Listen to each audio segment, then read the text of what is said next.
After this game, ladies and gentlemen, we'll go to the female. I'm at the ladies. We are Northern Suburbs. We'll be taking Mwamba RFC.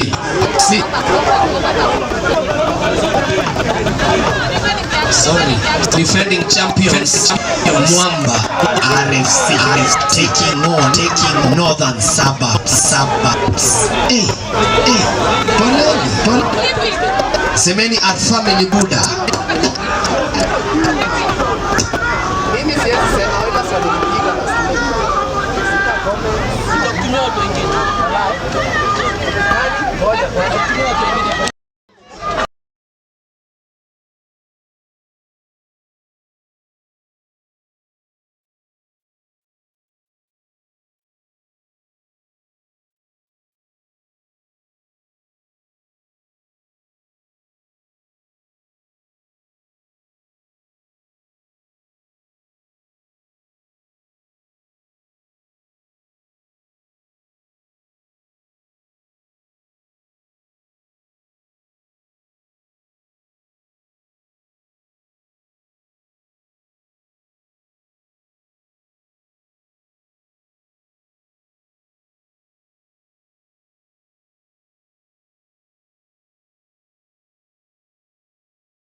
If you're just joining us, ladies and gentlemen, karibu sana. This is week 2 of the 2025 FloodLit Impala tournament happening right here at the Impala Club.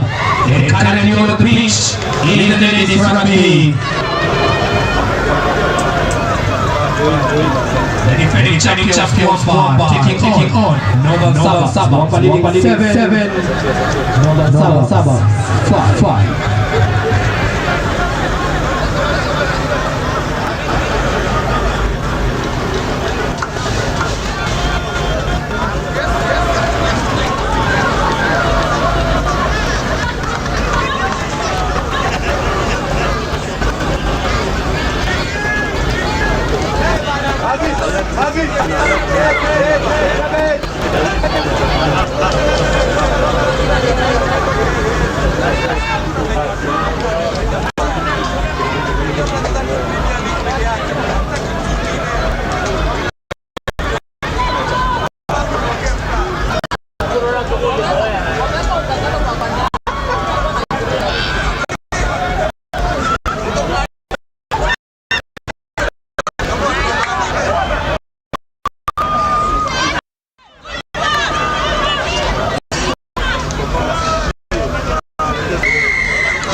Time Mwamba. When we the version to come, Mwamba leading 12, Northern Suburbs.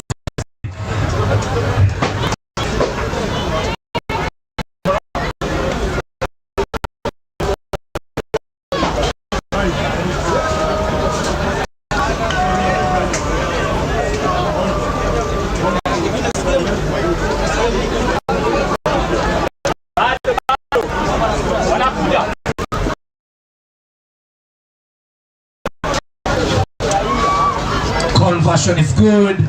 Mwamba leading 14. Northern Suburbs 5.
Andy good. Andy.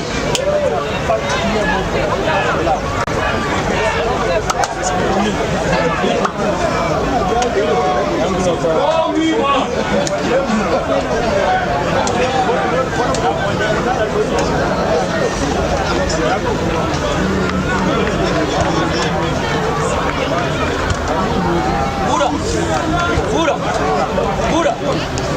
Una cosita.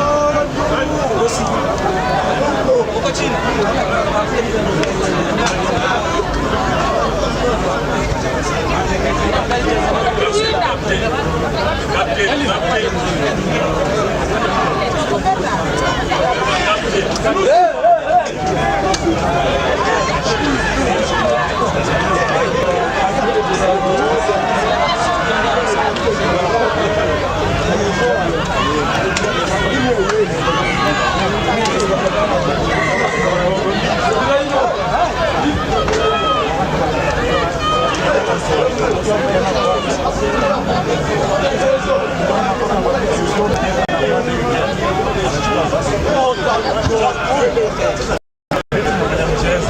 Anaziendea zote. Nakwambia wewe utasikia.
with the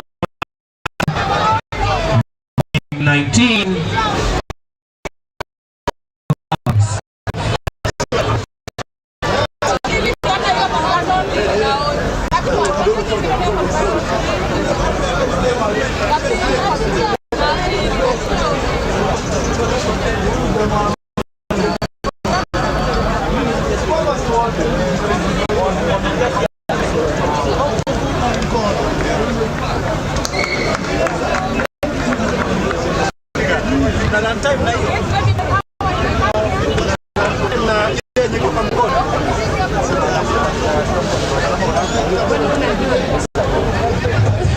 Conversion is good.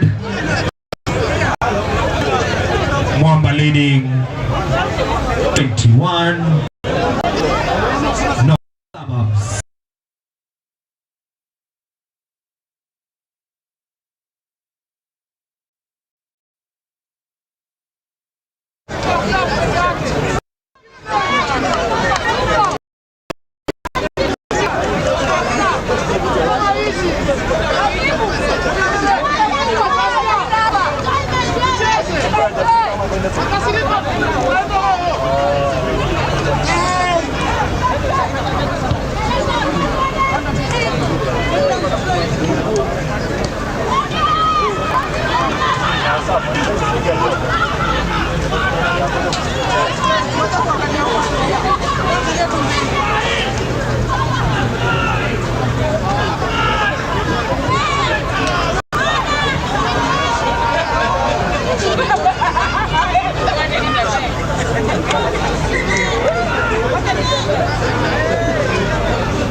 Muona tu hapa na ngoja hapa na mfarango hapa sio, that's not sportsman.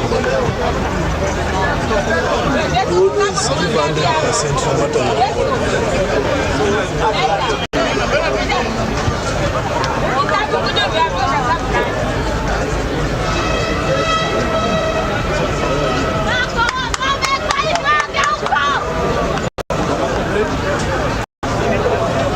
Sana kama commentate leo. Kwa mchapia. Slim mchapia tu ni ile akiamua unajua mimi atakuwa hata akivolunteer why not? So he knows but you're not so sure what state he would be.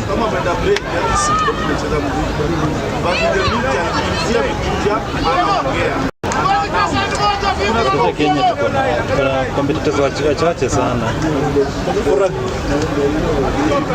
Rugby leo tu because they still have I put my target at 50 games. Once I do 50 games I'll start competing. About 42 seconds.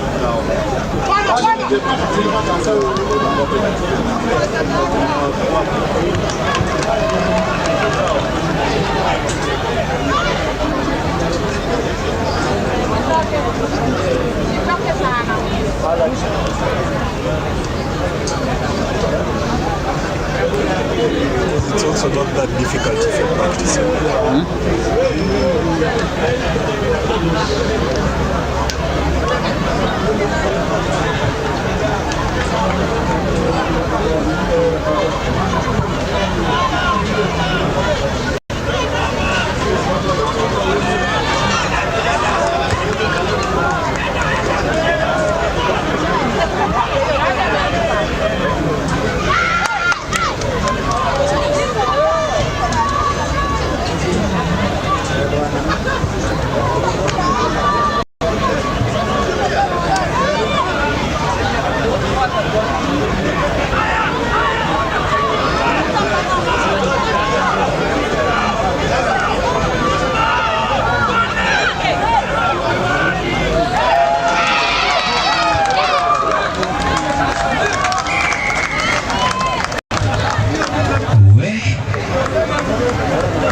Nakwambia they are not a 3-pit, they are 4-pit. Hii itakuwa ya 5. Time Mwamba.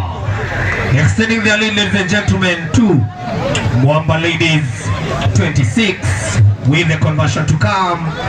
Northern Suburbs 5.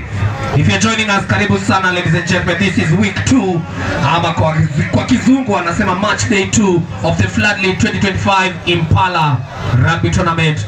We were here last weekend, we'll be here today and next weekend for the finals. Currently on the pitch is the ladies tournament. Mwamba taking on Northern Suburbs.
Just skin Ross in the jack, spectac with the back chick in the back, trying to hit her up like an everlast punching bag. Harder than Unapata yellow card ukitoka na unasema sahi, sasa umepata yellow card.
Karibu sana. If you're joining us, this is the second half. The ladies tournament. Mwamba taking on Northern Suburbs. Mwamba leading Northern Suburbs.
Unaweza panda?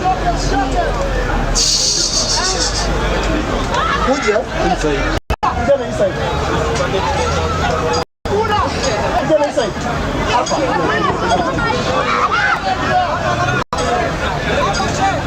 Wow. Ni hiyo mbao.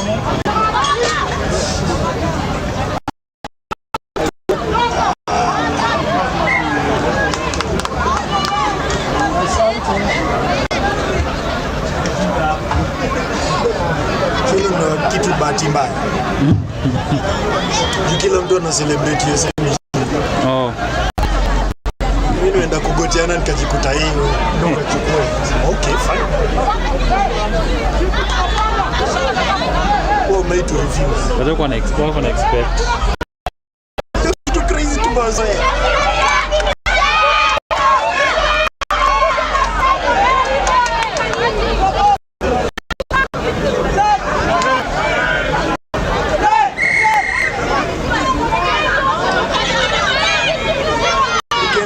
to head.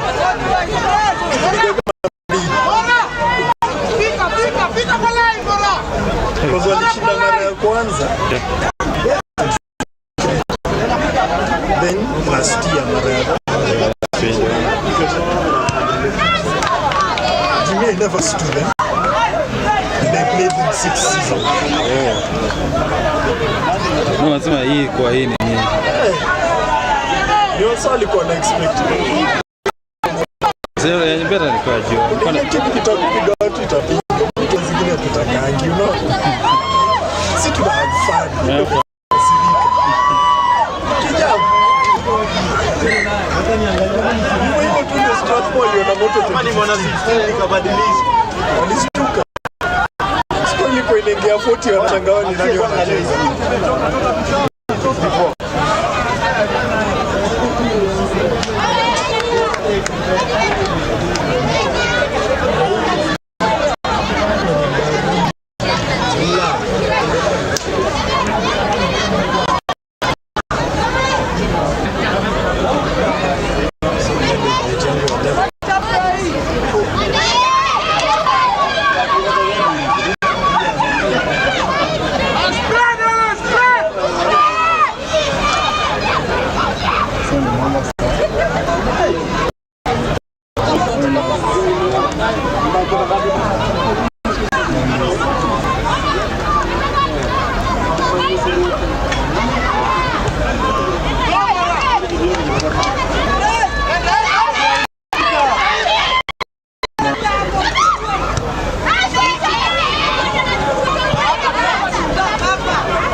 Unajua hapa kulikuwa na delay, I think huko ina delay. So ile imeisha.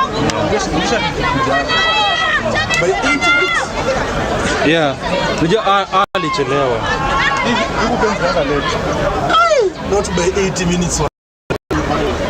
How many men's games were played before that? Ni 2 ama?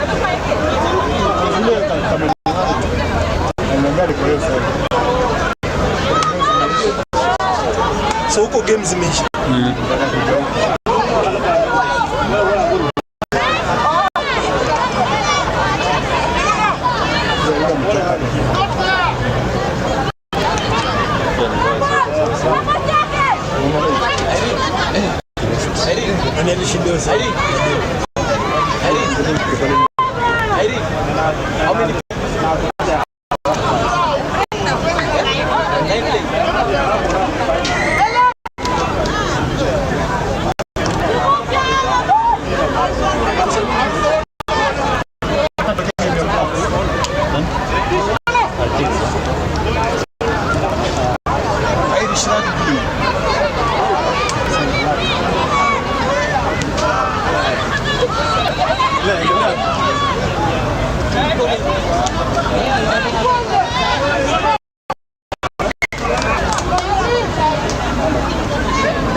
Wajinga.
moja kando ndio chukua bingo fix. Jiende sikunda kukanya. Gatu moja kando.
Ladies and gentlemen, karibu sana. If you're joining us, welcome to week 2 of the FloodLit 2025 tournament. Currently on pitch, Mwamba taking on Northern Suburbs. Mwamba leading 26, Northern Suburbs 5. Karibuni sana Menengai Oilers. Nimeambiwa hapa ndio kwenyu. Feel at home, current champions. Karibuni.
Coming up next after this game, ladies and gentlemen, we go back to the men's category where Mwamba will be taking on Strathmore Leos.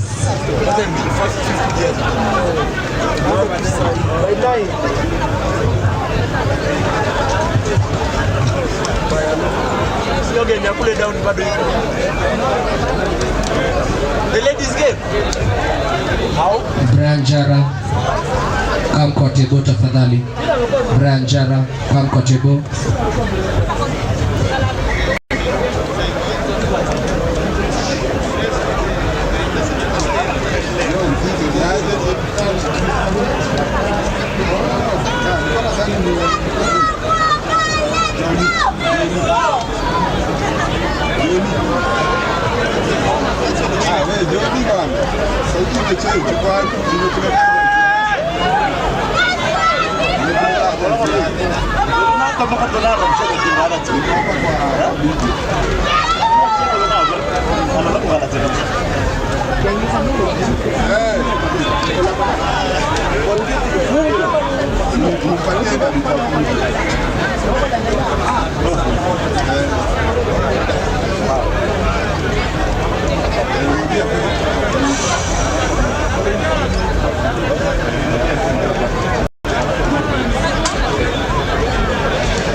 wengi wamekaa juu ya mbao.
It is the same person at the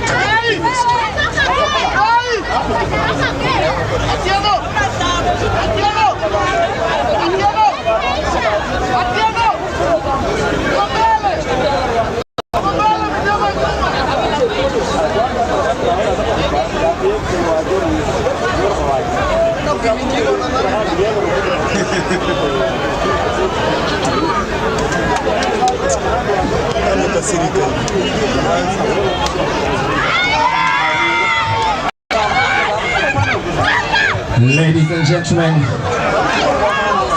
Mwamba extending their lead to Mwamba 36, Northern Suburbs 5. Coming up next after this game, we'll go back to the men category where Mwamba will be taking on Strathmore Lions.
So you say, and then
ladies and gentlemen.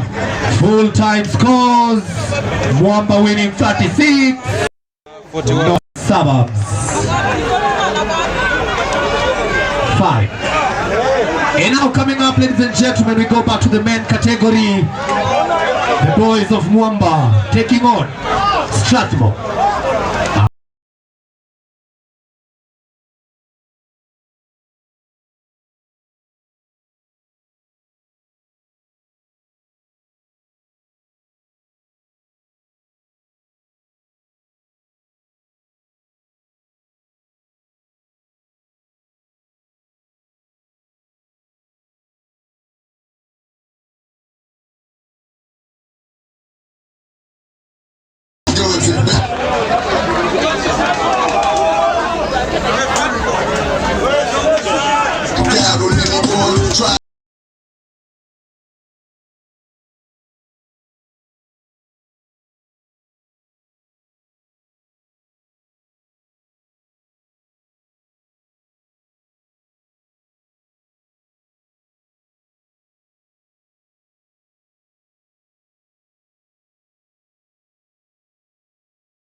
And ladies and gentlemen, full-time scores for the ladies match.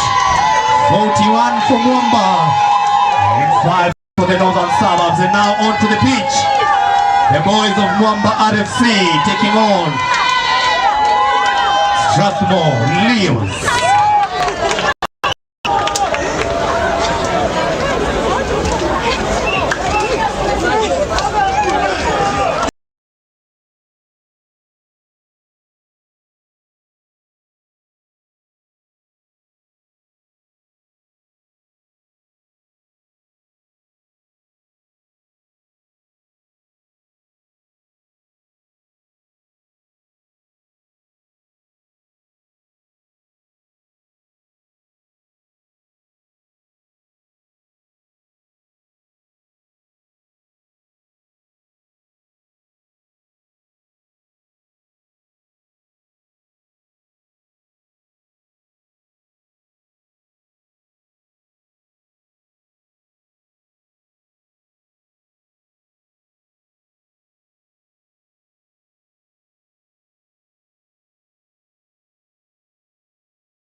Asante sana DJ. And ladies and gentlemen, Mwamba in their black regalia taking on Strathmore Lions in their blue. This being the second week of the FloodLit 2025 tournament. We'll be here today and next week on Saturday for the finals. Join the conversation online. Use the hashtag FloodLit2025. Tag at Impala. Naweza ni tag pia mimi Cycling Rasta.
Last week. Ah, good stuff. Let's set us quick.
Blak? Yeah, one of that's one announced there. But that's good, man. No, at least they have a culture, which is better than most.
Karibu sana vijana from Blad RFC, ama ukipenda kwa lugha yao ya Kimombo wanasema ani youth.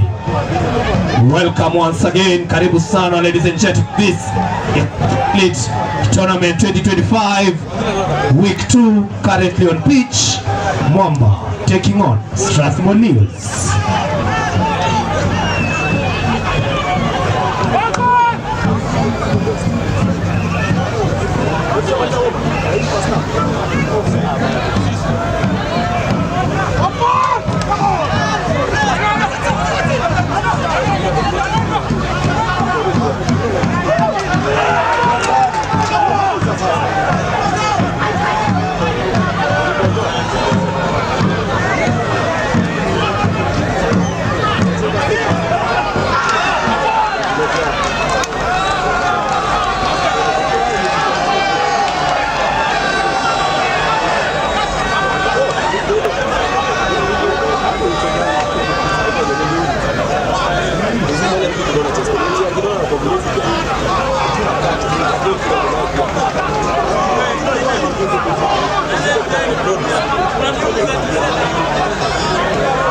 tunangoja tuokoe.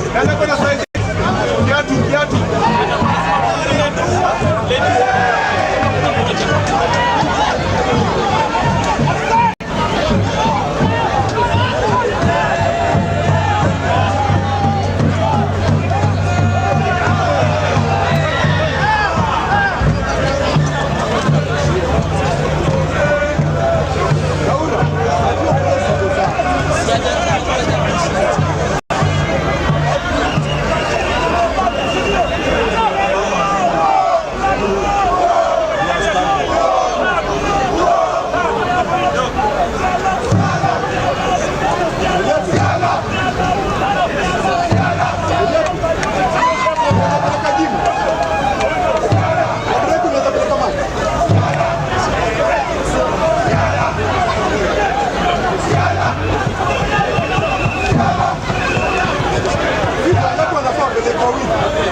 ya mangeusi ilishazisa ngapi?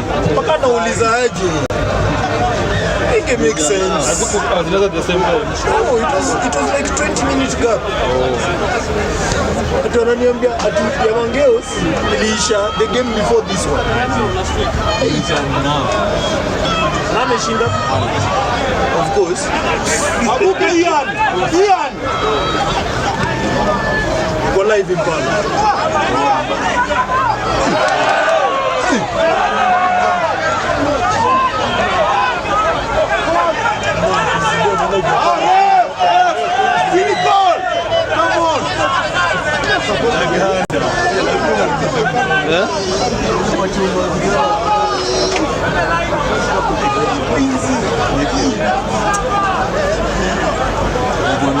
You know the boys are just a beautiful rugby.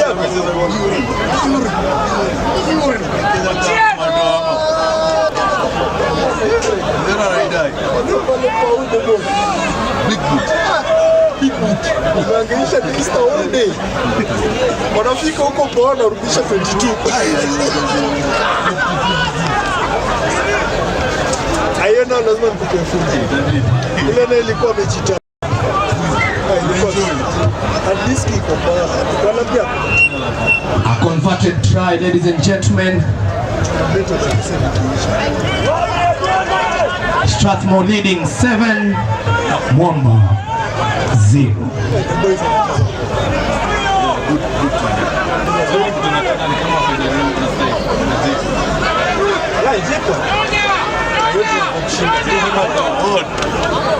Nani ndio Smith ama Smith? Alafu Masinga 15. Ile nani kombino hivi. Masinga. Nani?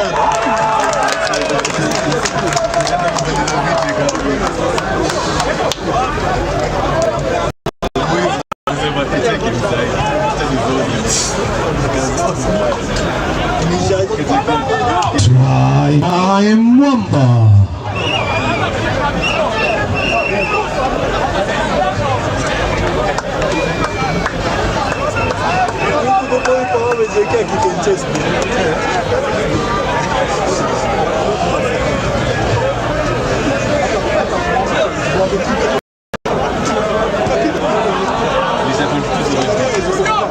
Conversion goes wide.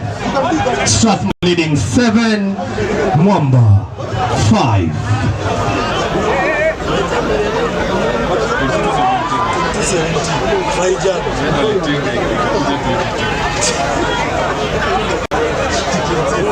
I am him.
Time Strathmore adding another 5 with the conversion to come. Strathmore leading 12. Mwamba.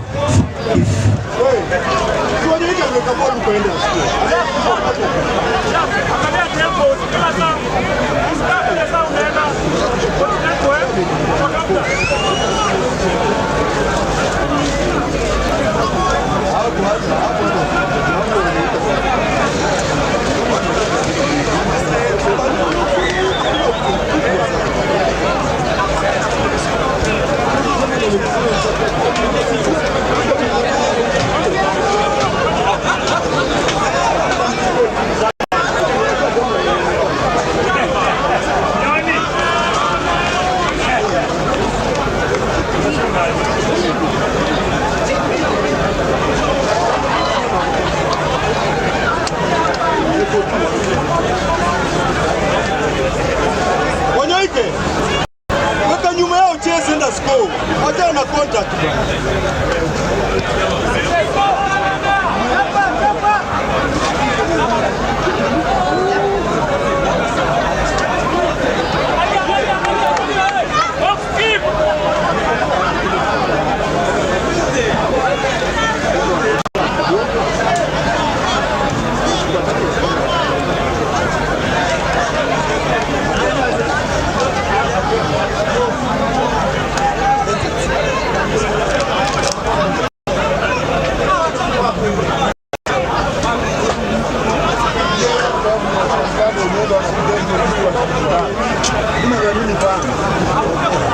Cheza half, cheza.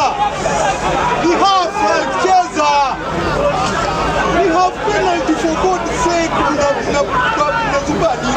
Ona sasa.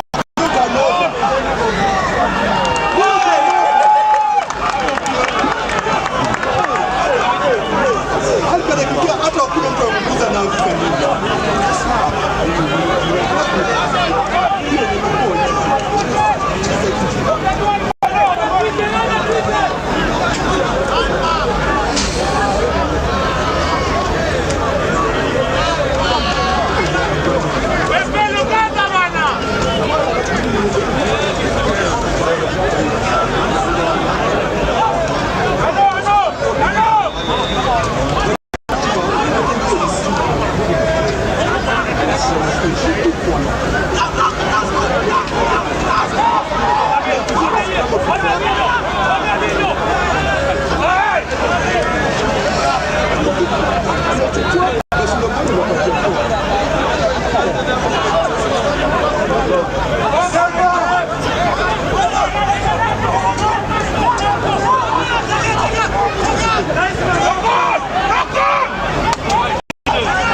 Mwamba adding 3 points. Strathmore leads 14. Mwamba 8.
anaenda anashika watu shida.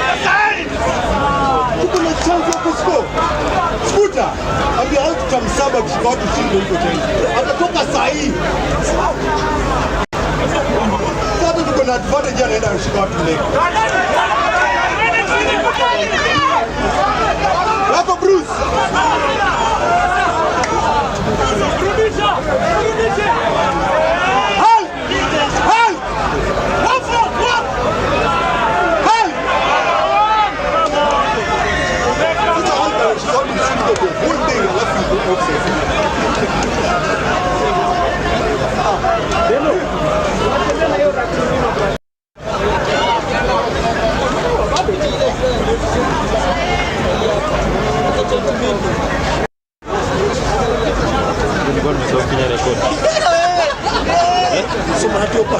No, sasa live hapa.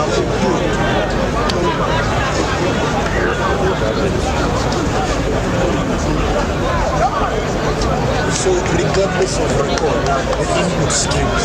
Yeah. So hata nikimisa hapa bado hapo sawa. Naomba nishikie nikutemie. Inatoka. Nishikie twice. Bila ngozi alafu nikurushie. Zote ziko nayo. Basi zikuje tu na ngozi basi. Pale alafu nikurushie.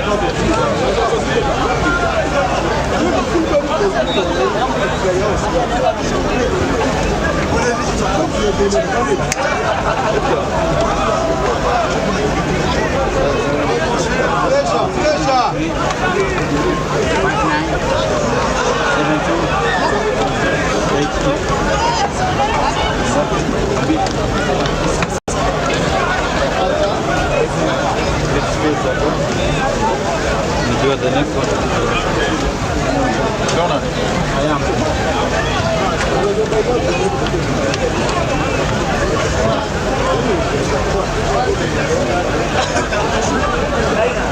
Kupinga?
Strathmore extending their lead to 17, Mwamba 8.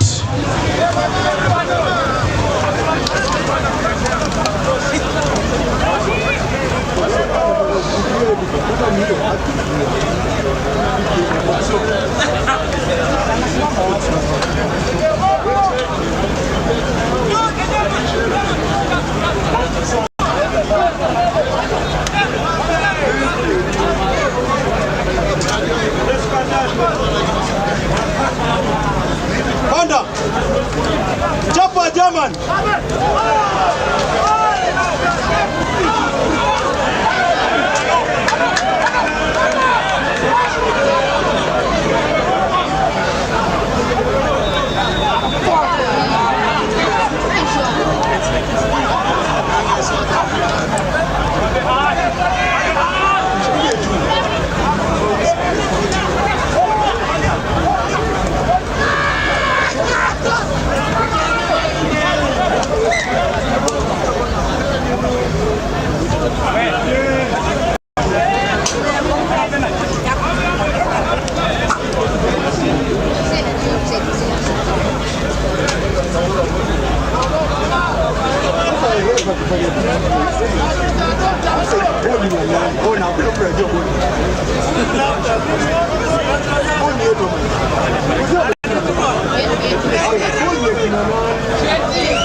The guys are just outside the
Maybe you walk in sick, but now doing everything.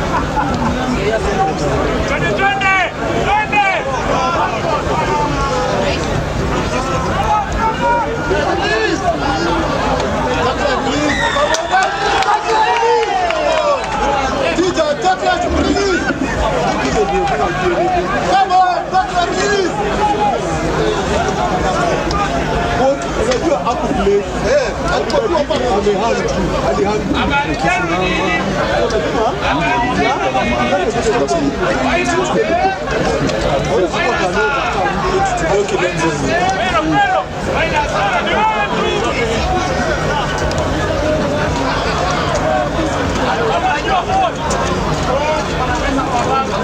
Unafikiria ile light ile screen iko wewe nani amefunga hapa? Bana hii pesa mnapiga ndio tusikae ndani.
Yes, but I didn't go to that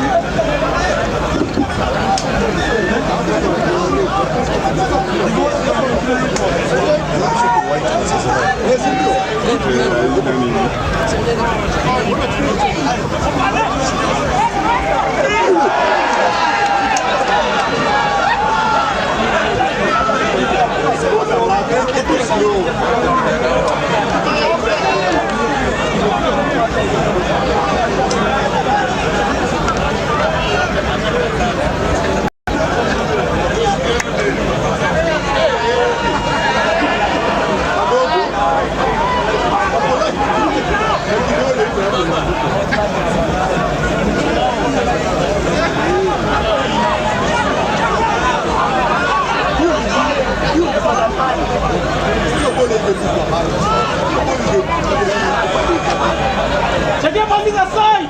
Hiyo zigzag haiwezi. Wala kama iko katika position. Na mazigzag.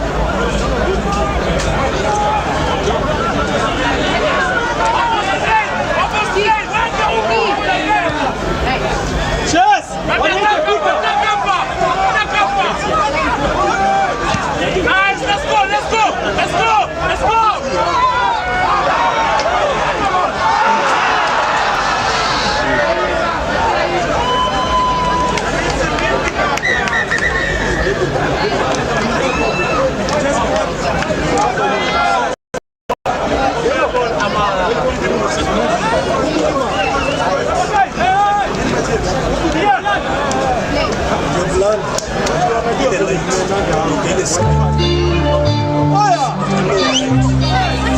So in a flare.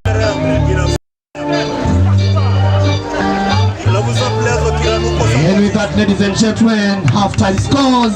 Strathmore 17, Mwamba. DJ. Right?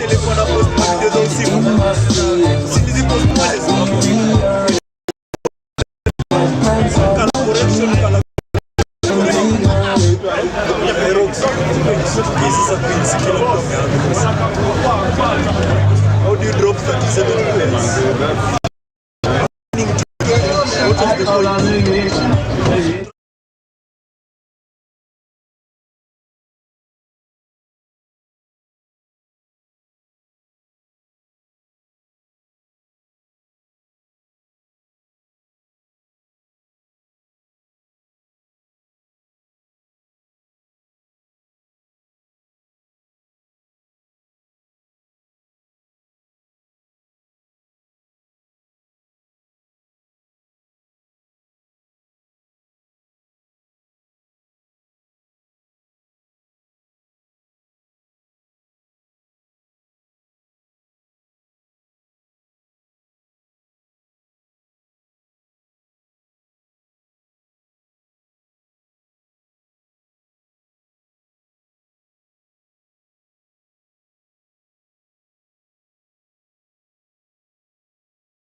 mwana vile kani moja mwana na hizo. Ukichukua mbili ni wacha nikufuatie hiyo mechi. Iko kamera ya man. Sijeta. Mpatie kamera yako hata basi. Pia na Messi ndio mwacha kuingia. Kama niendelee na hii hapa. Wacha nimtapie hapo hii hapa. Mambo ni kamera yako natafuta. Straight out! Straight out! Ndio nilikuwa nataka kukuchukulia zina saka mbaya mbaya. Sasa mimi sinataka kufika hapa juu. Come on, boys! Jano!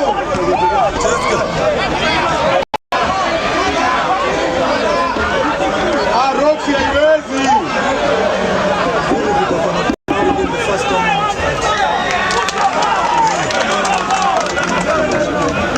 Simongi worried was saying.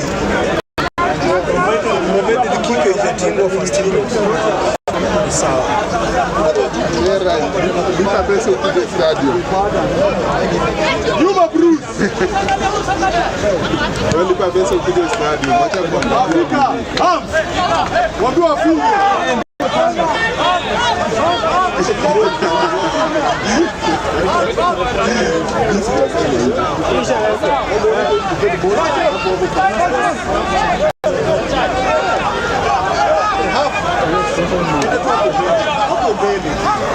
Hapo mbele. Kauna. Si hapo mbele tu hakuna mtu hapo.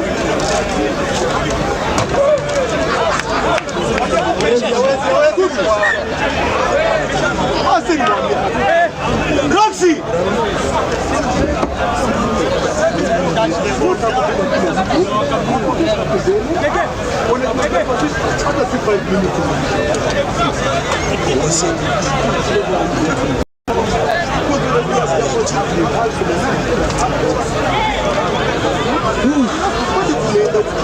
Una Kono analifia na mtu mmoja hapo mbele.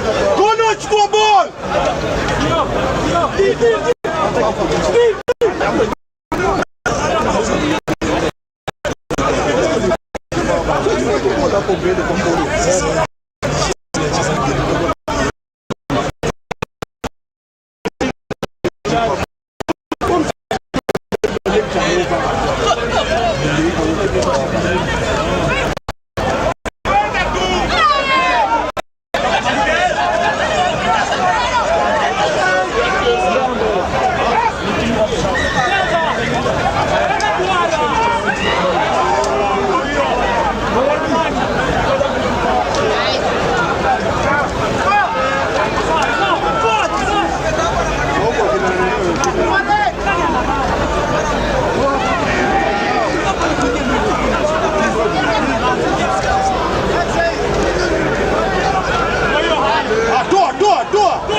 Ameform sasa.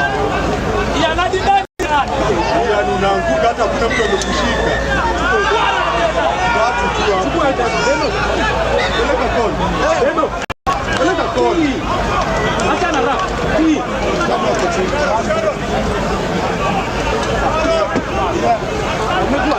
Deno, kwa peleka koni. Wacha wewe usikize na kitu peleka. Sasa unani ameenda kama simama.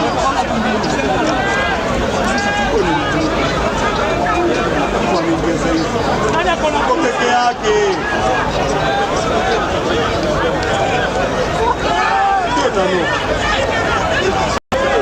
Na niliwaambia 3 points kwanza, sasa ingekuwa ngapi?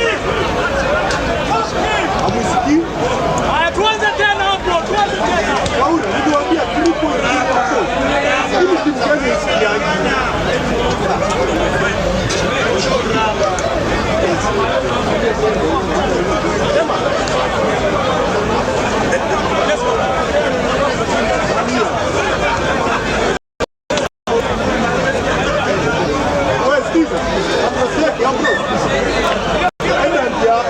Mwamba, wakipata 3 points, 3 points. Shida yao ni nini? Sasa Hakuna leadership kwa uwanja. Points tatu zile ziko zile points. Abros.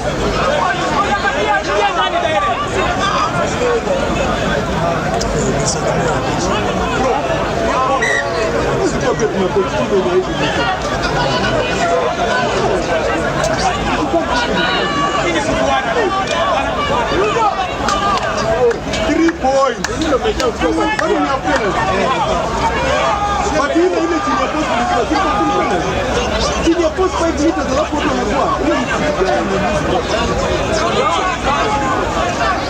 Tulikuwa tu chini hizi. Tulikuwa chini hizi. Nasema hadi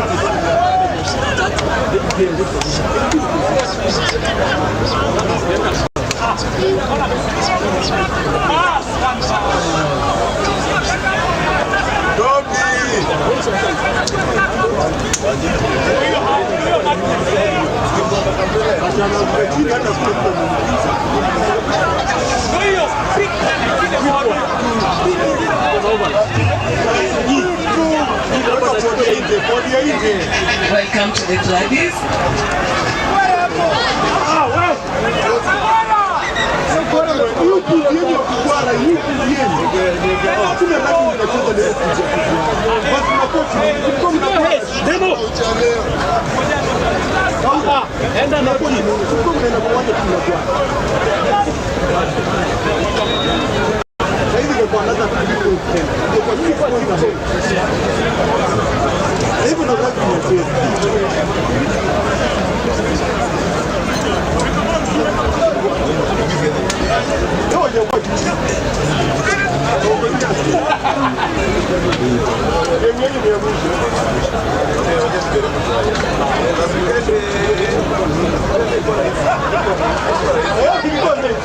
Lakini mimi najua. Nimeshua hapo. Sawa. Sasa ya katika chini ya post. Sio hiyo. Sio hiyo. Wanataka kuona ndio kina nani. Alafu wote watu wenye mmekocha kwa bench ndio wanajitambua. Sure. What kind of rugby?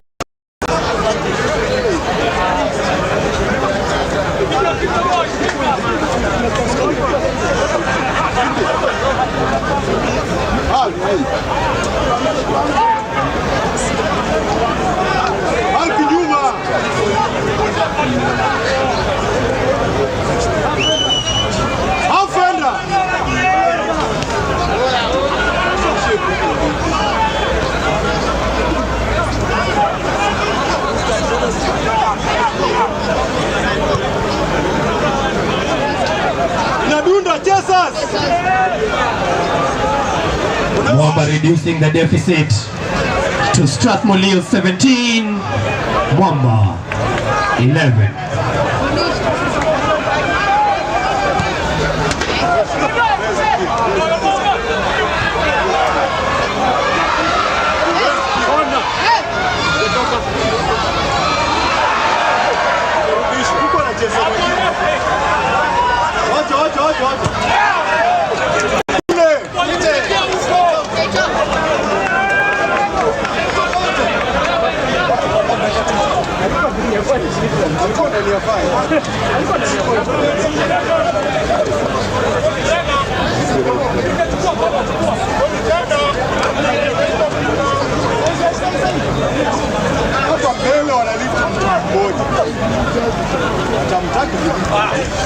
Play!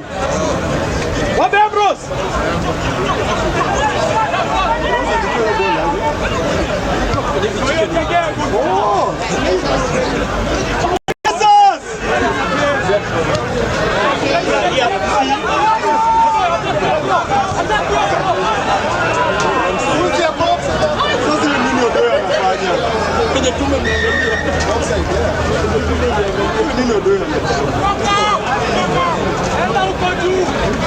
Waende tatu tena. Bruce! Bruce! Tatu! Throughout.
Jaman achukue hapo flat. Jaman, uko mbali, songa karibu. Songa karibu. Pige tu tena hapo hata yuko mbali. Tena amejificha. Amejificha kwa line. Tena line.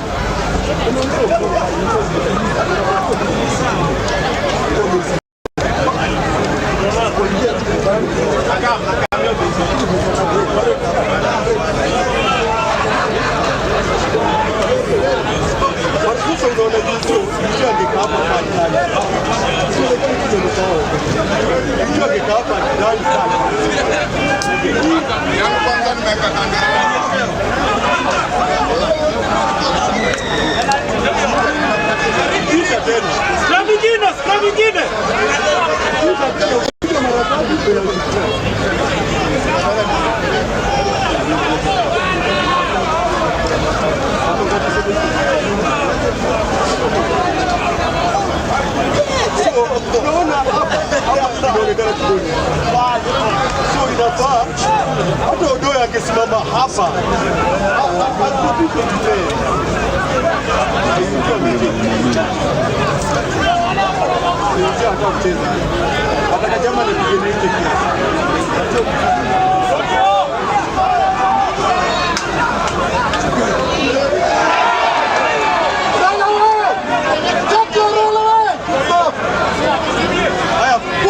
bodi nje mnaenda kupiga hapo.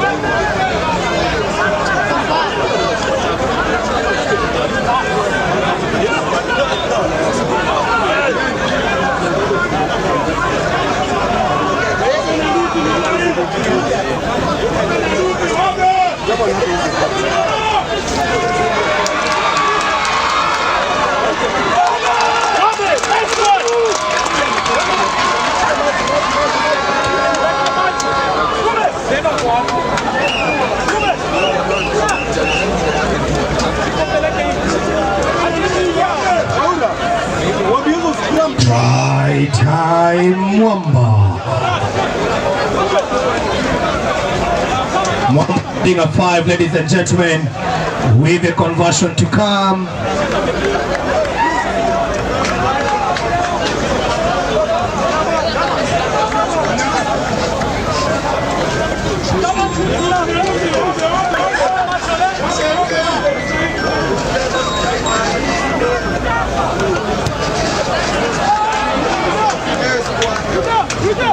Conversion goes wide. Strathmore leading 17, Mwamba 16.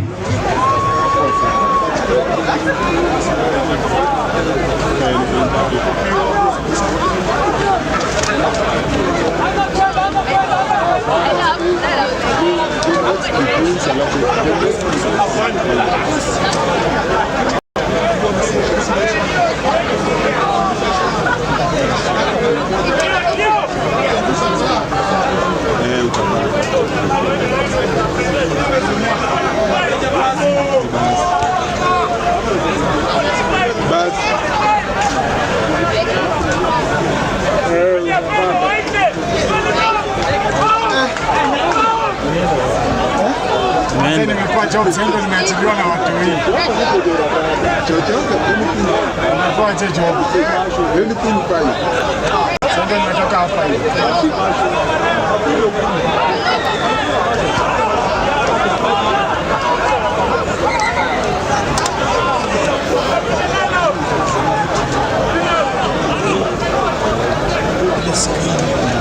Bright sana.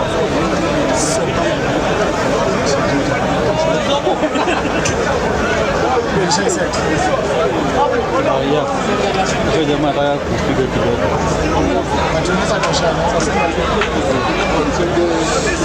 Sio kitu kinachovuta basi.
Tabidi.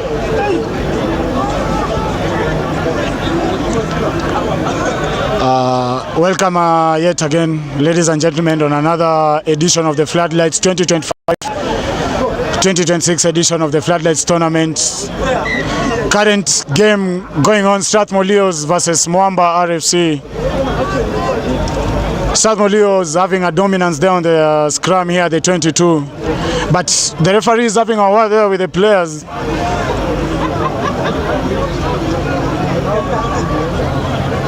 As they get to set an early scrum there, Strathmore with the ball.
walking out of that pitch.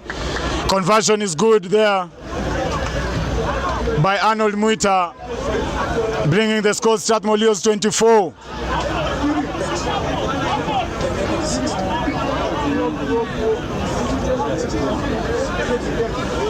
Mwamba 16. As we approach as we get into the 60-hour mark, remember this is the 2025 FloodLit tournament taking place at the Impala Club. You board 111, stage to Ngong Road,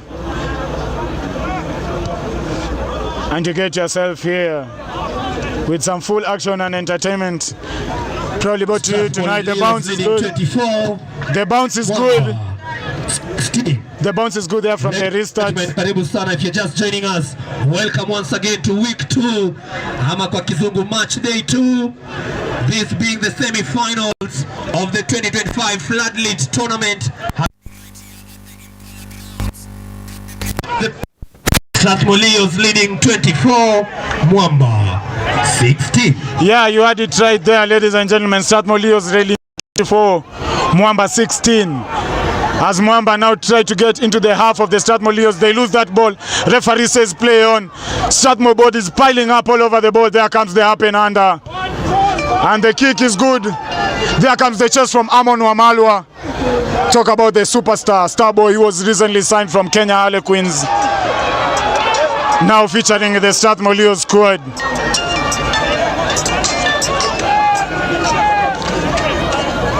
Mwamba now get to retain the ball there as they go for the up and under. The kick is good. We see the chase there on Collins Maina. The referee says that was knocked on forward. A lot of handling errors here from Strathmore Leos. We saw it last week. We are seeing it here this week. A lot of pressure coming in from the Mwamba side. As you see captain calling in for the plays, the backlines are ready. The timetable is out, ladies and gentlemen, for the 2025-2026 15 season. All rugby actions and intensity will be brought to you by Evans Bet TV, XIX Sports, Rock Rugby TV. As we get to grow the game and enjoy the game that we all love. It is the 2025 edition of the FloodLit tournament. The current played semi-finals between Strathmore Leos and Mwamba RFC. Mwamba now having the ball, trying to grind hard into the Strathmore Leos 2022. There comes the cross kick. The kick is good. He has all it has to take it. There comes, he steps out of one tackle. Gets held on the other tackle. Mwamba now into the Strathmore Leos 22. We can see the forwards' bodies piling there, trying to call for the ball. Mwamba really have to get on the scoreboard here. Remember, the pressure is intense. They both have to win. Mwamba being a Kenya Cup side that has won it 2 times, but currently being relegated in the main Kenya Cup series. They'll have to play the championship side, trying to show their energy here on what they can do to get back to the squad.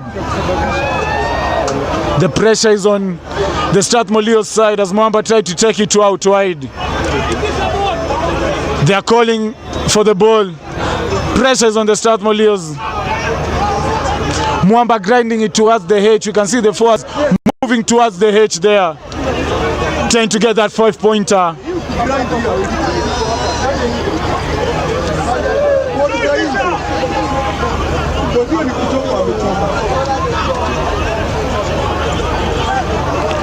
Slowly grinding that ball. Referees say the ball is good to play. There comes the wide ball from Mwamba. The defense structure is good from Strathmore Leo. Strathmore Leos have really had a good run on their defensive side. Despite that loss from Nondis, we saw Strathmore Leos having a referee there calling the penalty for the Mwamba side.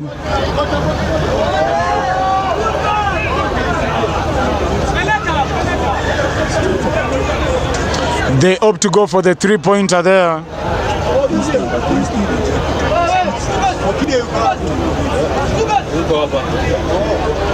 Mwamba decide to go there for the three-pointer. As we see the number 5, Opiche, the Theo boy, to the scene, being to the naughty bench. At only 19 years, having played for the Strathmore Leos, featured for the Maseno School back in 2024.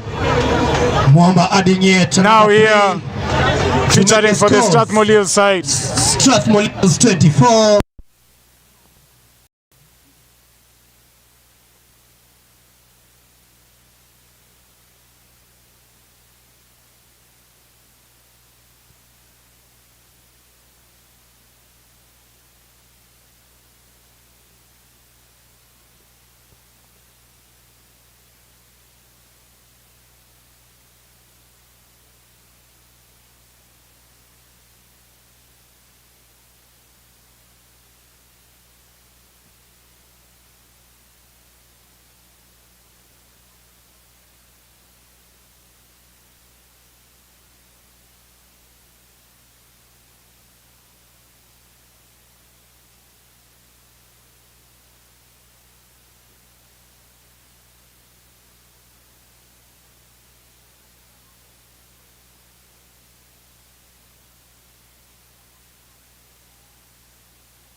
Collins Maina calling the ball out wide here. He's seen the space, he wanted for himself.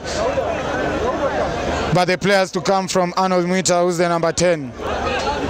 As he tries to settle down Wafula on the pick and go. Remember Strathmore Leos here, ladies and gentlemen.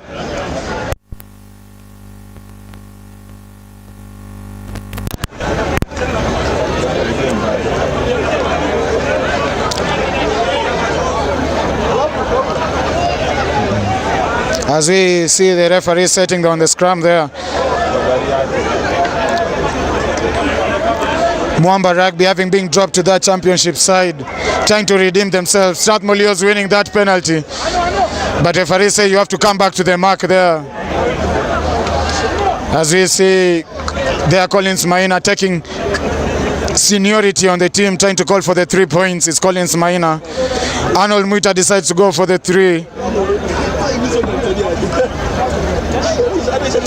FloodLit's Rugby Tournament 2025 is proudly brought to you by Mpesa, Coca-Cola, Tico Hub as our ticket sponsors, SGA as the security partners, and Evans Bet TV as your live stream partners. Remember, ladies and gentlemen, here is the 2025 edition of the FloodLit's tournament.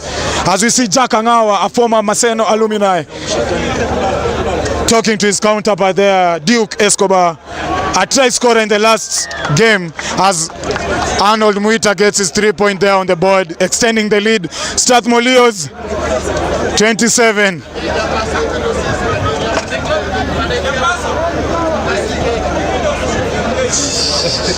Strathmore adding another 3 to extend Strathmore 27, Mwamba 19. Ladies and gentlemen, karibu sana if you're just joining us. Strathmore leading there, extending their lead in 27 of the 2025 19 Impala tournament happening right here at the Impala Club. Currently on the pitch, Strathmore leading Mwamba 27-19. Strathmore having a lead there 27-19. As we see them exit that play on their own 22 as Mwamba try the up and under. The up and under is good. There comes the chase from Ojido. The dam is good. He's trying to play it out wide. Arnold Mwita tries the kick. Finds grass there. As you see the ball bounce 1, 2, and it's outside. The kick is good from Arnold Mwita. It's a 50-22. He's hit a 50-22 there from the one and only Arnold Mwita. One of the best number 10s we have in the country right now. Young in size but big at heart. A true definition of the young guys trying there to play rugby, but you're being told the body size, you are not good enough or you can't make it. You see guys like Arnold Mwita, talk about lucky. Those are young guys, big names with big hearts there. Strathmore now grinding their mold slowly without their leader there, Thomas Opiche. But Strathmore taking charge here is Strathmore in their own 22. In the Mwamba 22. Coming up next after this game, ladies and gentlemen, KCB taking on Kenya Harlequins. And you know, the disappointment was out last week. KCB fans had a run for their money there against Oilers. Now they play next against Kenya Harlequins, who lost against Mwamba. The later matches today, ladies and gentlemen, we'll see Menengai Oilers taking on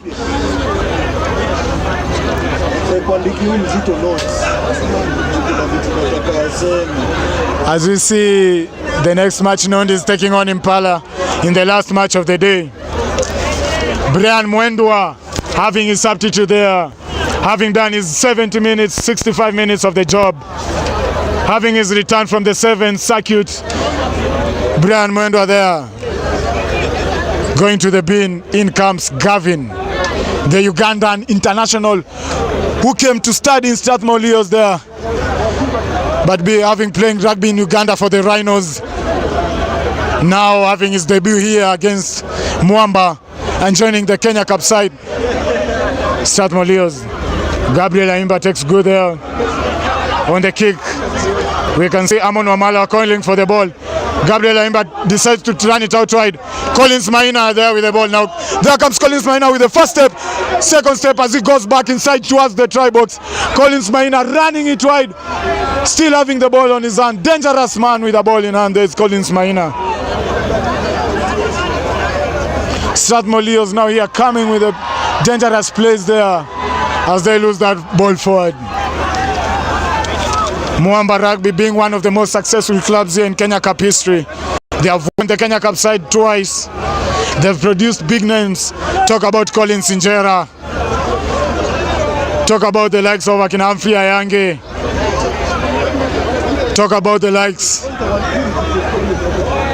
of Tabu, Daniel Tabu, who represented Kenya Sevens back in the days. Still here offering what they can do best is Mwamba Rugby. Big names there, Scoobies, the brother to the Kenyan international Dan Sikuta. Rugby runs in their family. As he takes charge there on the midfield.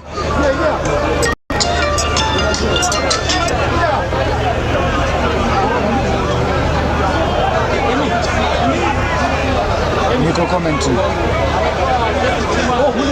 Niko commentary, acha kiisha na kutafuta.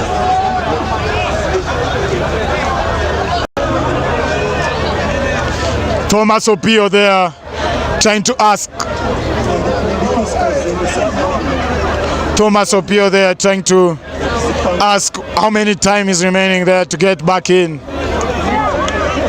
Mwamba winning the scrum there. Strathmore Leos falling back in their own half. As we see here, captain taking charge on what the Mwamba RFC should do.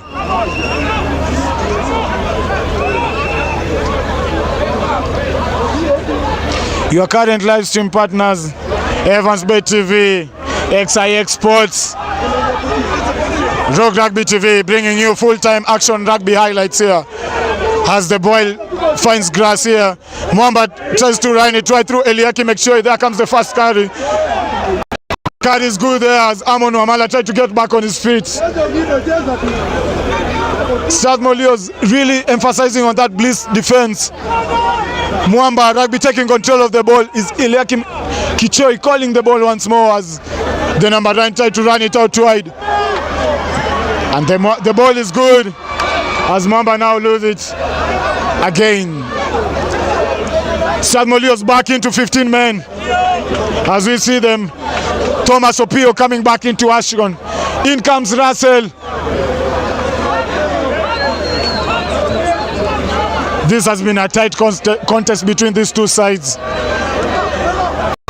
Strathmore Leos really giving Mwamba run for their money here as Mwamba try to come back in this game. Current score Strathmore Leos 24. Mwamba 16. 27. Strathmore 27. Sorry there, ladies and gentlemen, a little bit of correction. Mwamba 19. The 3 points was good from Arnold Muita. Now Elia Choi with the ball. There comes the offload. Mwamba trying to run it out wide, but they lose the ball there. He should have just kept that pass a little bit higher. Mwamba could have gotten into the scoreboard over here because they had numbers outside. The overlap was there. Eliakim brought in 2 guys from the Strathmore Leos side. And the offload was good from the man himself, the captain Eliakim, bringing his experience to this Kenya Cup side, currently relegated into the championship side. But remember, Mwamba have been one of the top performing clubs.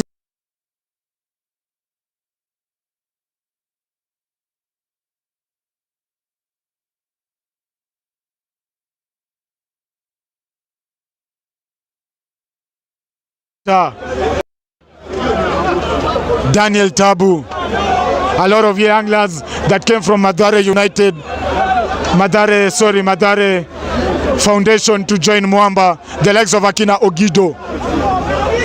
Young boys Ogido at only 19 years, now featuring for this Kenya Cup side. The kick is good from Arnold Muita. Does it find grass? There comes the bounce is good. Mwamba now deciding to have a run at their own 22. They kick, they decide to go distance there. A lot of bodies, blue bodies there on the Strathmore Leos as he breaks through one tackle. He's held up on the second tackle.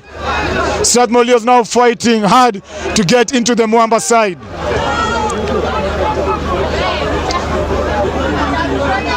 Bringing it to you live reaction here at Impala grounds.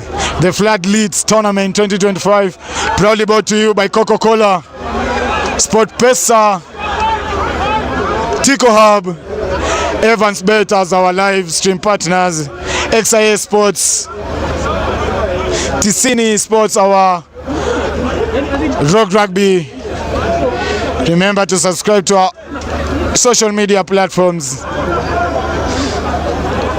As we see now, Strathmore Leos going there for another 3 as they try to extend their lead here. Strathmore Leos leading 27, Mwamba 19. Let's talk about 27 and the mantra and what it means here for Strathmore Leos having to lead this game on a 27 lead. 27 is the Strathmore Leos mantra that basically means giving it all. You've seen the celebration as the kick goes wide. You've seen the celebration there as they thump their chests. That's the 27 mantra. That's what it means. You give it your all in whatever you do, 365 days of a year. As long as you are a Leo player, as long as you are a rugby player, you give it your all. That's why they are called the 27 boys. That's the 27 mantra you are seeing here today.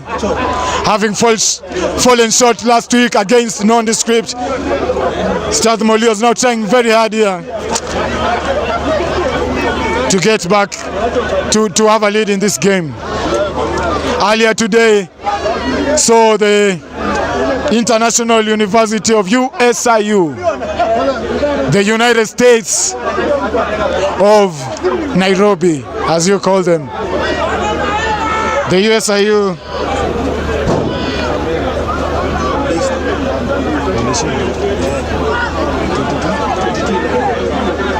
USIU gave the Olympian a run for his money as they saw having that lead against Daystar and conquering that win. USIU leading 22, Daystar 17. Eliakim Kichoi 11, sorry. The Eliakim Kichoi with a big carry as we see Mwamba bodies piling up. They lose that ball forward as referees say there was a high tackle there from the Strathmore Leos against Eliakim Kichoi. Earlier today also saw Mwamba women leading there, taking their victory against Northern Suburbs women there, 41-5. KCA Rugby leading there, 32 against the Swaras, the host, who only scored.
Strathmore Leos now going back in their own try box as we see Mwamba RFC trying to scratch the ball. Remember, ladies and gentlemen, this is where you go for the 3 points. You come back, you let your players rest, you go now. But Mwamba RFC requesting the scrum down there. Captain taking charge. It's been authority. But this is the point where you go for the 3 points. You go into the scoreboard.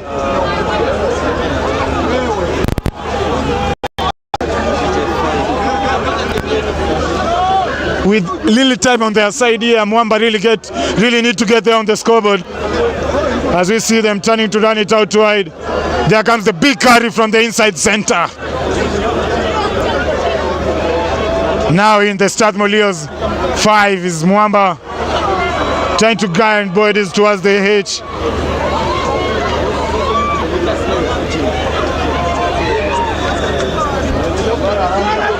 The referee calling there for not a clear. Not a clear release there, as we see. The game played by gentlemen as they have one-on-one. There is Mwamba. Remember, this is also another great rivalry that we've seen. As we see Collins Maina and his counterpart there from Mwamba trying to have it. The referee just trying to calm them down. There is the center referee. Stallions having a early win there against Machine. Let's talk about the impact and what the nationwide teams are bringing now in the current Kenya Cup fixtures. Not only are we seeing like nationwide teams like Stallions beating top tier teams in the championship like Mean Machine, but we also seeing the likes of Akina J. Kwat, Jomo Kenyatta University climbing through the ranks here. The university side bringing a lot of pressure to the club side here. Kenya Harlequins having to drop their 17 players. Now we have Amon Wamalwa joining the Strathmore side.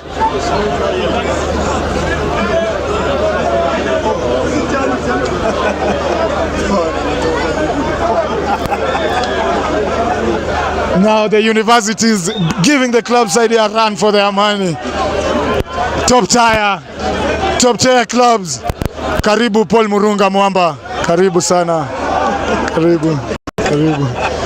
You can see what Murunga's brought to the Mwamba side. Those who thought that Mwamba was done and finished, go back to the drawing board. You know what's up.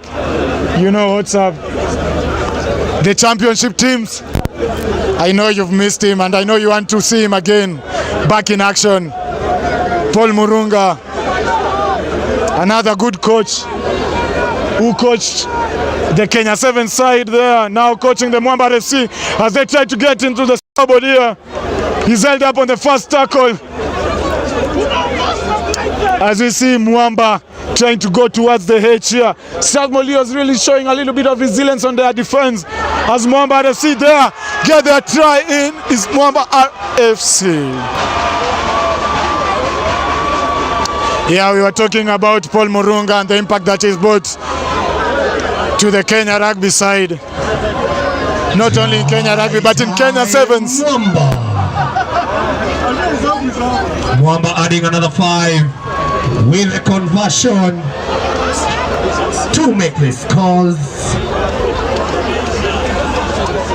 Paul Murunga now coaching the Mwamba side. 7, Mwamba 26. And with that, ladies and gentlemen, the referee blows full-time whistle. Full-time scores. Strathmore 27, Mwamba 26. We thought it was a try there, but it was no try. We were talking about Paul Murunga. Kenya Harlequins. Paul Murunga, who brought a little bit of impact there to the Kenya side that won the Singapore Sevens back in 2016. Paul Murunga came back and won the 2023 with Kenya.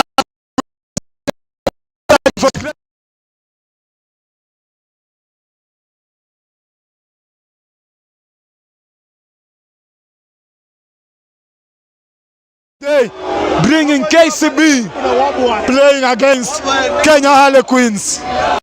This is another tough fix, as we saw Menengai Oilers there bringing the bankers down to their knees last week in a 16-13 lead. Kenya Harlequins are losing to Mwamba in a close contest there. About to be very messy. Now the top two greatest club sides now in Kenya Cup history. KCB having secured more than 2 titles in the Floodlights tournament.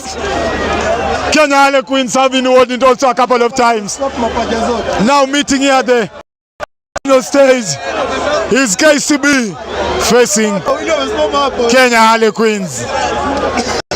The bankers in white and green.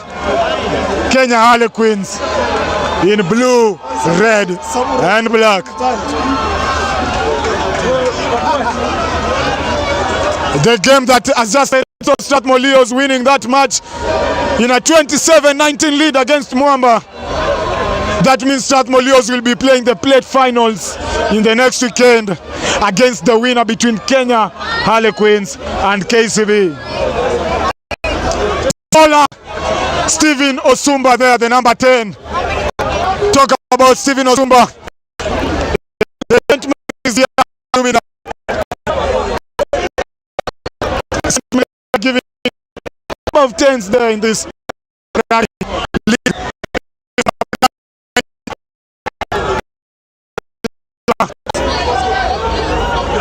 Jeffrey Okwach, who plays now for the Romanian side, all came from St. Mary's Yala as Queens returned that restart. As we see Samuel Asati trying to play that. The up and under is good from Zola Osumba. As we see now the take is good from Kenya Harlequins as they tackle in their own 22. Ball is falling back as we see the back three of the KCB forming. Kenya Harlequins trying to have a run there in their own half. There comes the box kick, is good. The bounce is also good as KCB keep their ball.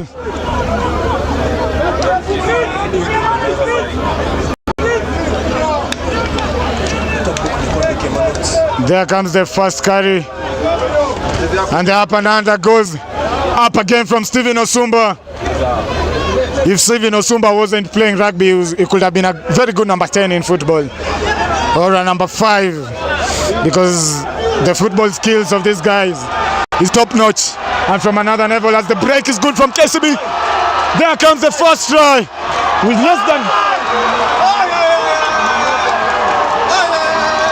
With less than 10 minutes in the game. Seeing KCB there. Getting the scoreboard. It's a knock-on. We thought it's going to be an easy peasy for KCB. But Kenya Harlequins there saying, nah, we are not going to give it to you. It's a knock-on as we see. Quite a shock there.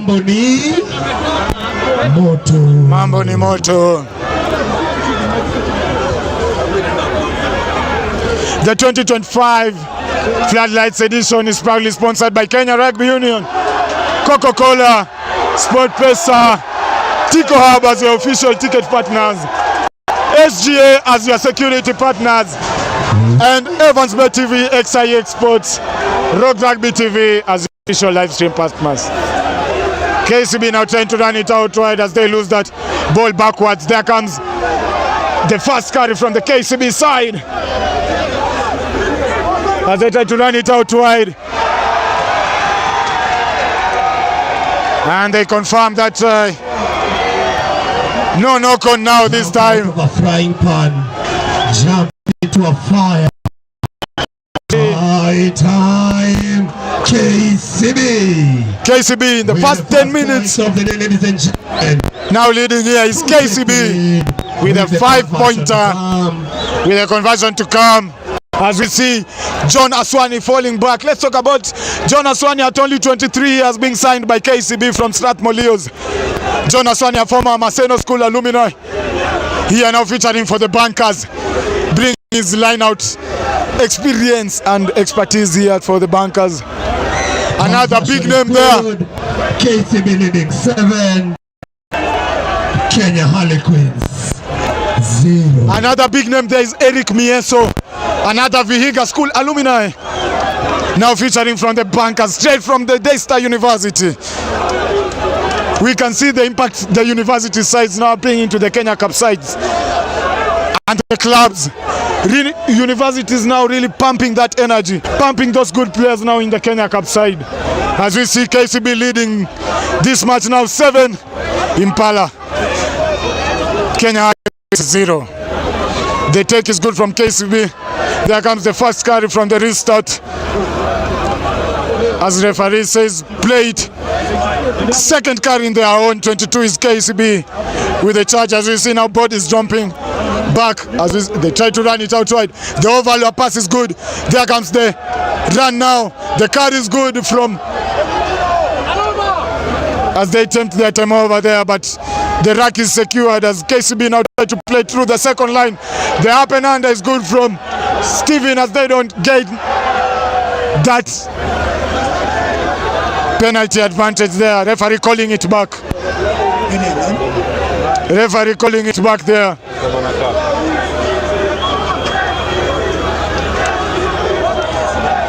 Kenya Harlequins trying to show what they can do after having that drama with their players 2 weeks ago.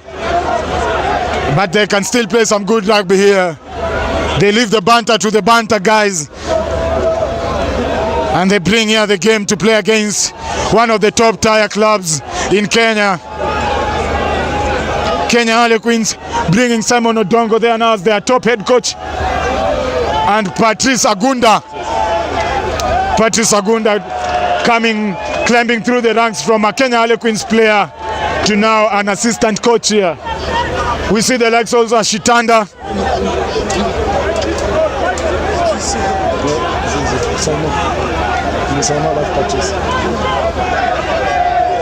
The likes of Akina Shitanda now, who featured for the Kenya Harlequins that played in that semi-final against Kabras back in 2022, now climbing the ranks as the S&C coach.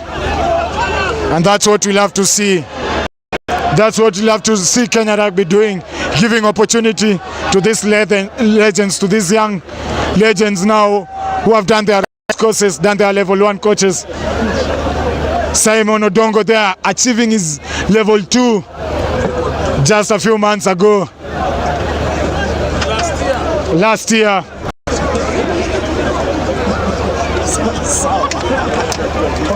Malik, they are correcting me on this, is Malik, a former Strathmore head coach.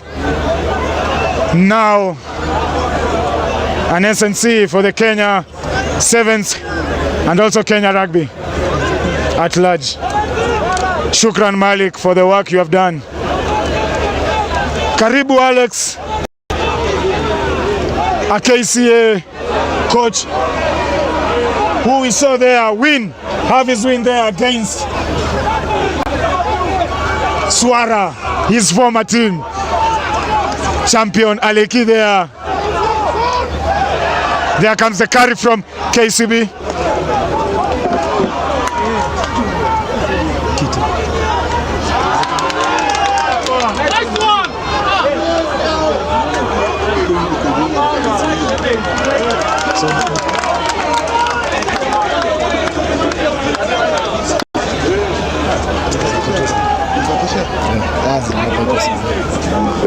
Hapa iko sawa. Si kitu inaweza jivuta.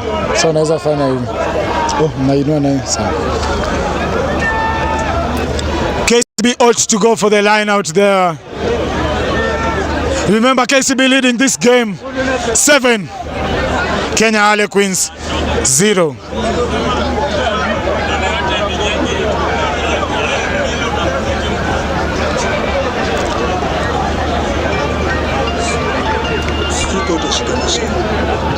Remember the 2010 Kenya Cup final, KCB versus Kenya Harlequins come back.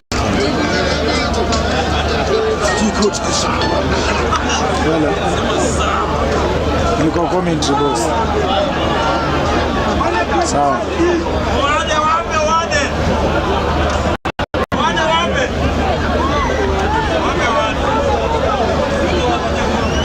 Wametinga.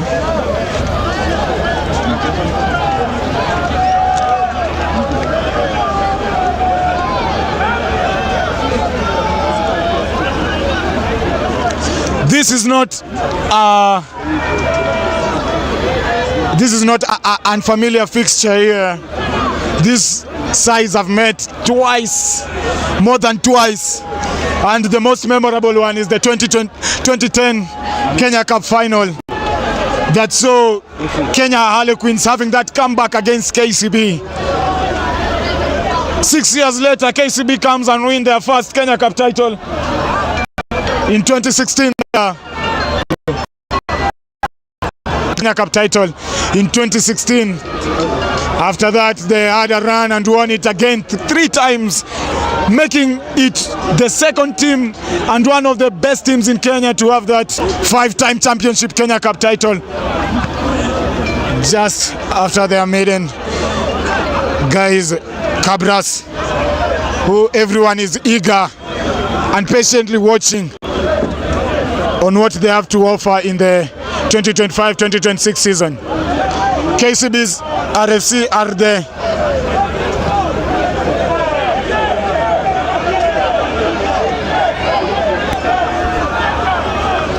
Kenya Harlequins now decided to run it out wide here. There comes the big carry from Kenya Harlequins. We can see the fans going out wide here from that carry. They try on the offload there. The ball goes outside as the TJ call it the KCB ball.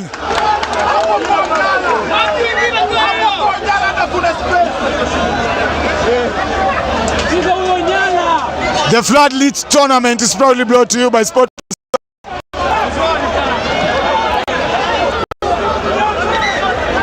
Impala Club, Coca-Cola, Safaricom, and your live stream partners, Evansbet TV, XIS Sports, Rugby TV. Remember to follow all our social media platforms. Also in front of your screen is a number displayed to you. You can support us in any way through that number, sending a thank you SMS, giving us feedback, what we should improve on, what should work on. We are proudly to have you on board here, bringing you live intense rugby action straight out of Impala Club.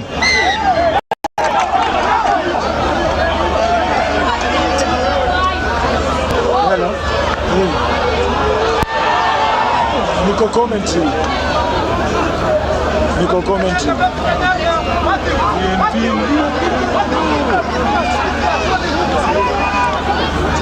Strathmore Leos having an early win there today against Mwamba as Kenya Harlequins attempt on that cross kick. The advantage is not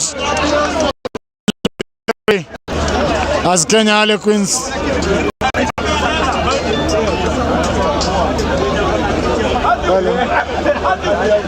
sina kompyuta after sana.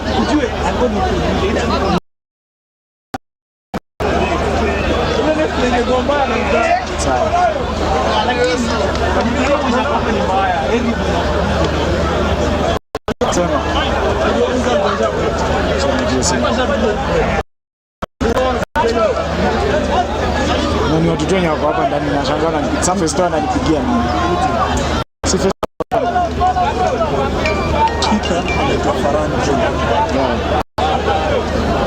Alikuwa kwa chipu ya 2020.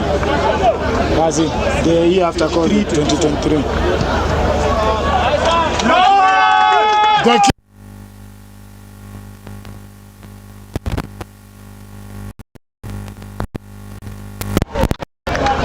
The kick is good from Farhan Juma, who featured in the 2023 Chipu squad that played in Zimbabwe, Harare.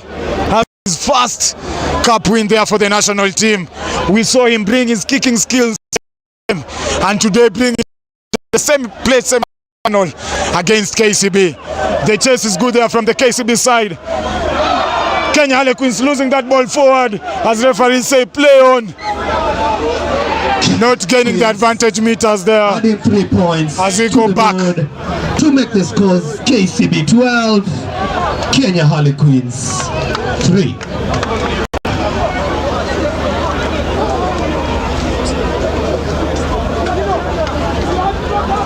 Stephen Osumba having a word there with his center. Mwenye rugby mwenyewe munamjua. The one and only Vincent Onyala calling for the ball. As we see Vincent Osumba trying to organize, Stephen Osumba, sorry, trying to organize his players there. As we Samuel Asati having a word there with his forwards, telling them on what to do. Samuel Asati, who's also the Kenya Sevens captain or co-captain there after George O. Samuel Asati also featured for the 15th national team in a couple of games. We've seen him in a couple of matches. Now playing for the Kenya 7 side and also captaining that side to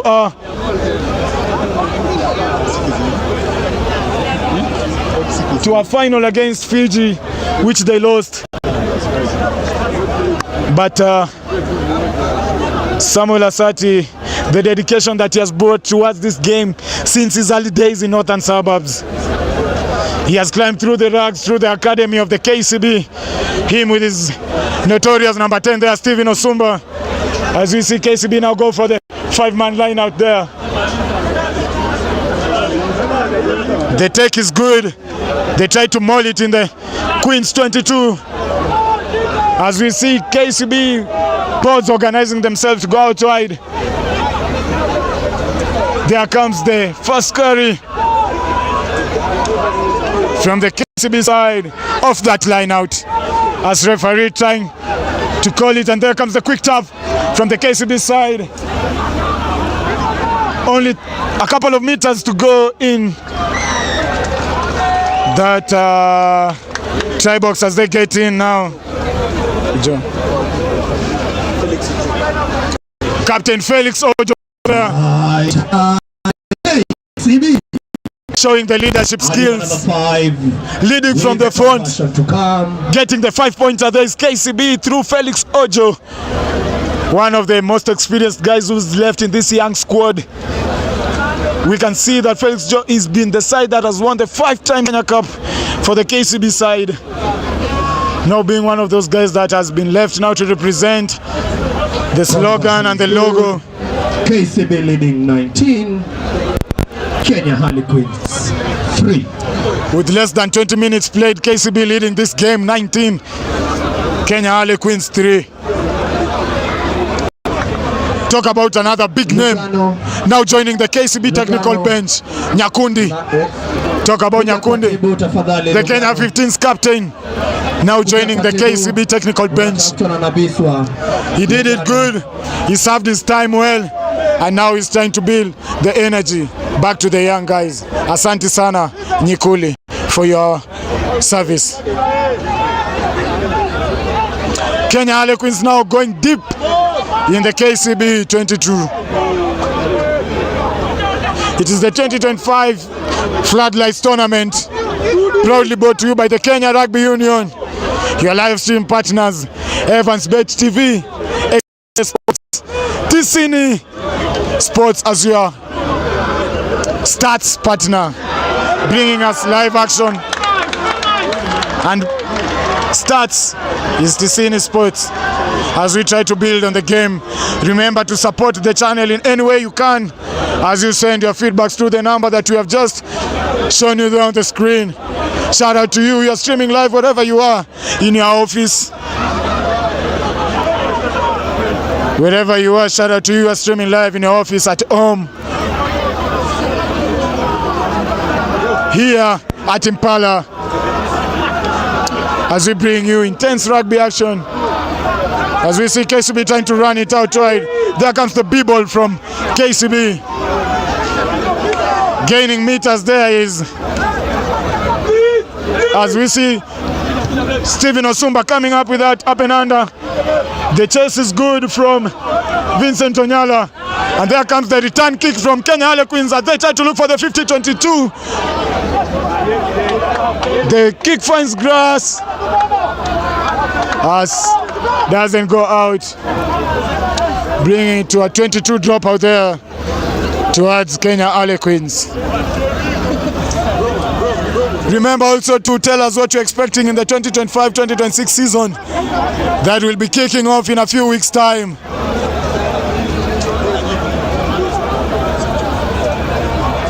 The 2025-2026 season that will be kicking off in a few weeks' time, bringing top-tier Kenya Cup rugby action from top-tier Kenya Cup rugby clubs. There comes the big tackle from John Aswani, who also featured in the 2022 Chipu side, as Kenya Harlequins try to run it out wide. Trying to get on the scoreboard here is Kenya Harlequins. As we see bodies piling up in the KCB 22. Kenya Harlequins now losing that ball as KCB try to run it out wide. There comes the carry now from the KCB side. There comes the kick from Stephen Osumba, who played in the 2017 Nationals there for Yala. Also in the East Africa games that were held at Gulu, we saw Stephen Osumba bringing him his kicking techniques there, and that's where KCB spotted him and brought him to the limelight here.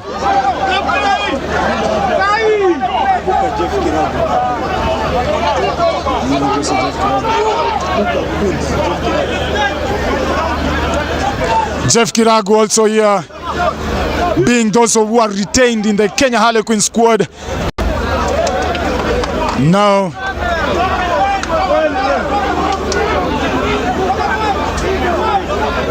KCB winning that half penalty there,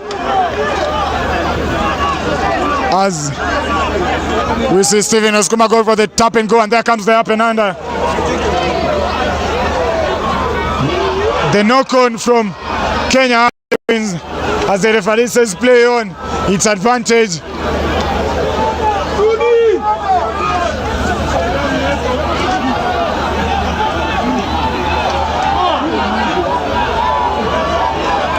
As KCB trying to extend their lead here, grinding slowly into the Kenya Harlequins 22.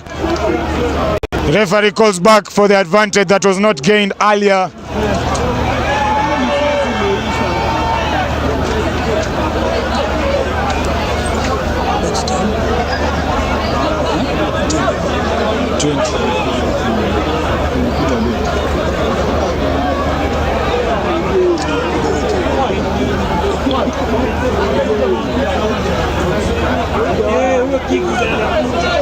Shout out to you who are watching live. If it wasn't for you, we could have been here. Thanks, and you are watching at home there, wherever you are in your office. Shout out to our live stream partners, Ticini, XIA Sports, Rock Rugby TV.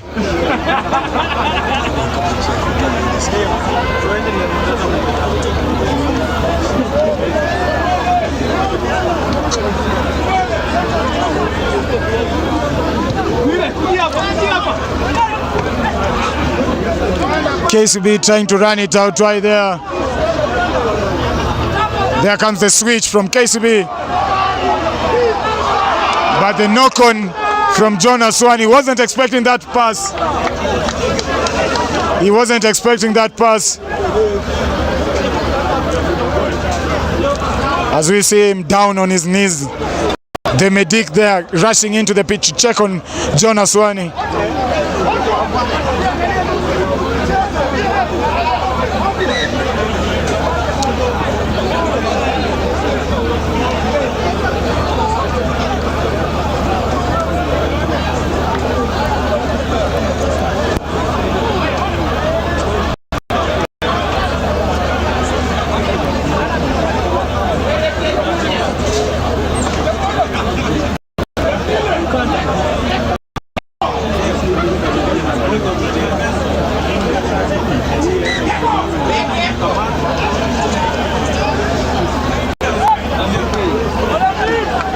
Referee says play on as the medic comes outside after attending to John Aswani.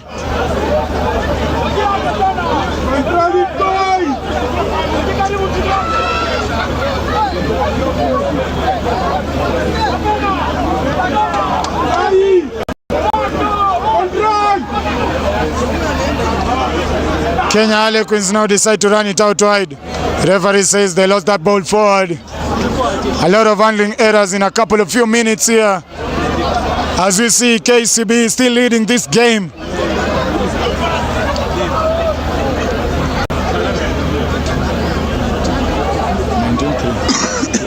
KCB 19, Kenya Harlequins 3.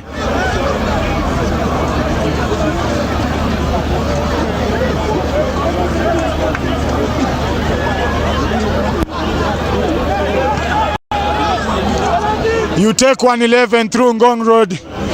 You are light at Impala Club, bringing you intense rugby action straight out of the There comes the Den boys trying to run it out wide, but he's held up on the first tackle. Al Samuel Asati take it back in towards his forwards. Still grinding hard as KCB, as Kenya Harlequins showing resilience on that defense there, as KCB break through that defense of Kenya Harlequins. Bodies falling off. Asati wants the ball for himself as he tries to play it outright. There comes the second line from KCB. Breaks out of one tackle.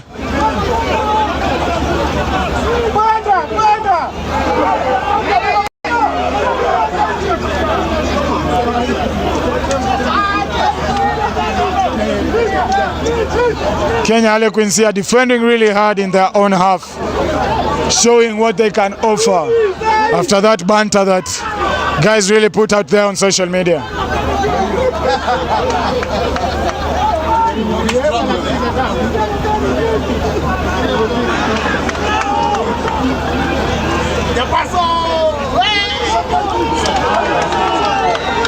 KCB still having the advantage here, but Kenya Harlequins falling back and bodies falling back in their own 22.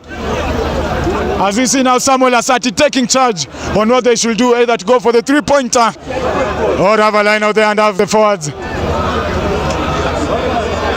have a little bit of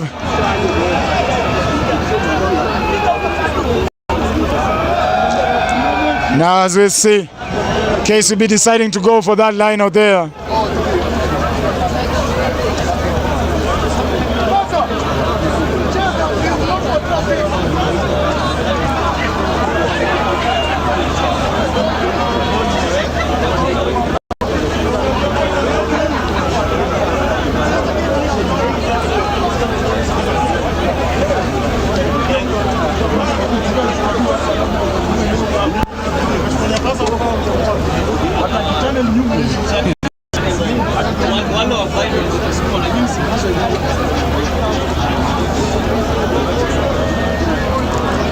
Promising play here from the KCB side, as we see the back lines forming deep and another second line just behind the back line.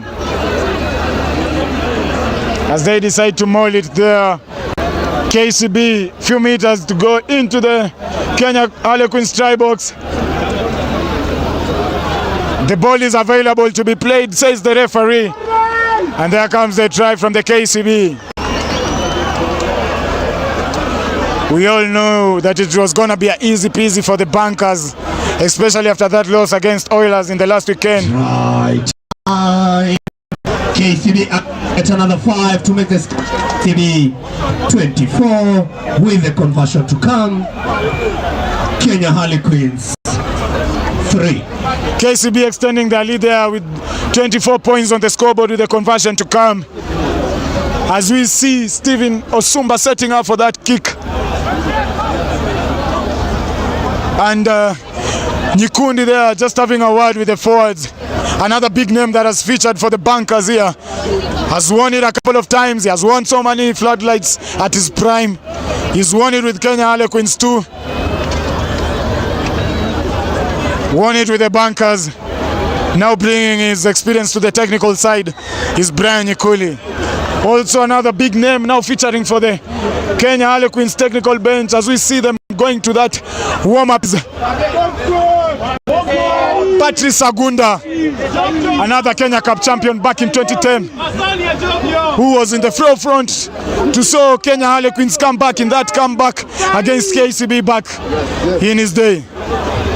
Joining that technical bench is Simon Odongo, who was a former Homeboys player, also won a couple of 7 circuits in his prime as a coach and also as a player, now bringing his energy and experience to the technical of the Kenya Harlequins.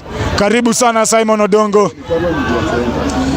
Brian Wainya, the dancing rasta, on the bench as he comes now from that warm-up session, trying to have a word there with his thoughts on what they should do as they bring the energy in the second half or whatever time the coach will choose to bring them in. Action is good, and gentlemen.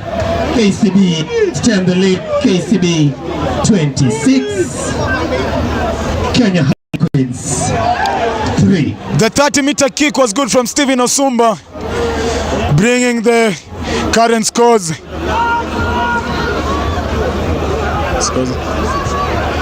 26 in favor of KCB. Kenya Harlequins 3. Shout out to Kenya Rugby Union, our live stream partners, Evansbet TV, Tisini Sports, XIS Sports, Rock Rugby TV, bringing you intense rugby actions and highlights. And remember to have a word there. Leave us a word or two on the comment section of what we should improve on or what we should work on. Kenya Harlequins now playing the ball in their own half, as we see KCB chopping those tackles there. As Kenya Harlequins bring you on the Blad side, it is open. The take is good from Mwanya Rugby mwenyewe. It is not the first time we are seeing Tonyala reading a play. We have seen him read a play there in the HSBC circuit, and that's why they get to call him Mwanya Rugby. He's Vincent Tonyala. Now being one of the youngest experienced KCB players that has now been left there. We've seen the likes of Akina Nyikuli joining the technical bench. Talk about Curtis. But now leaving Felix Ojo and Vincent Onyala to take the mantle and lead this young team to the victory. Kenya Cup Rugby action is brought to you by SportPesa, Coca-Cola, your live stream partners, Evansbet, Tisini Sports, XIS Sports, South Africa Airways, Kenya Airways also joining the 15th side there, Impala Club as your co-hosts, main hosts, or rather, Tico Hub as your ticket sponsors, SGA as your security partners, Hemingways as your accommodation partners.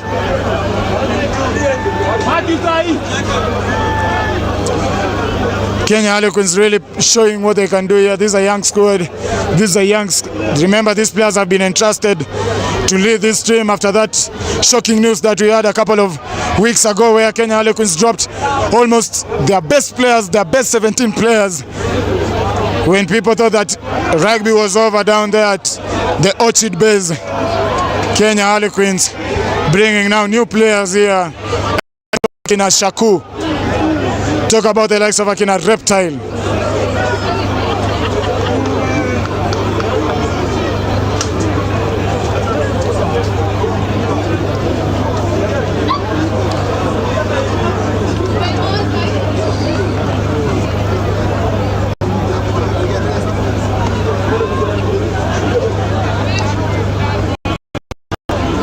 The leather is looking good today. The leather is looking fantastic.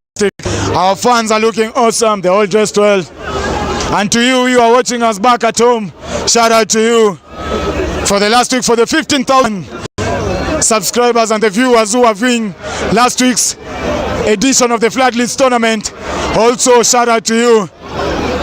Remember to subscribe in our YouTube channel, all our social media platforms there, Instagram, Twitter, TikTok, all at Evansbet TV. You can also generously support the channel through the number that we have just shared in our screen. You can send a thank you there, leaving a comment on whatever we should improve on, or whatever we should work on.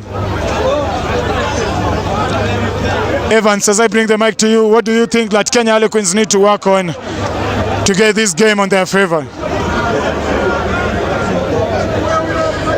They need to work more hard, able to read the game, but I think this one will come when it will be second half. So for now, I think they'll have to manage this game, or else they'll have to lose with the bigger points. Evansbet having a word there on what Kenya Harlequins should do next on game management. As we see Kenya Commercial Bank trying to get there on the scoreboard. Referee trying to have a word there with his TJ. I don't know from our live stream partners what should KCB do to have a lead on this.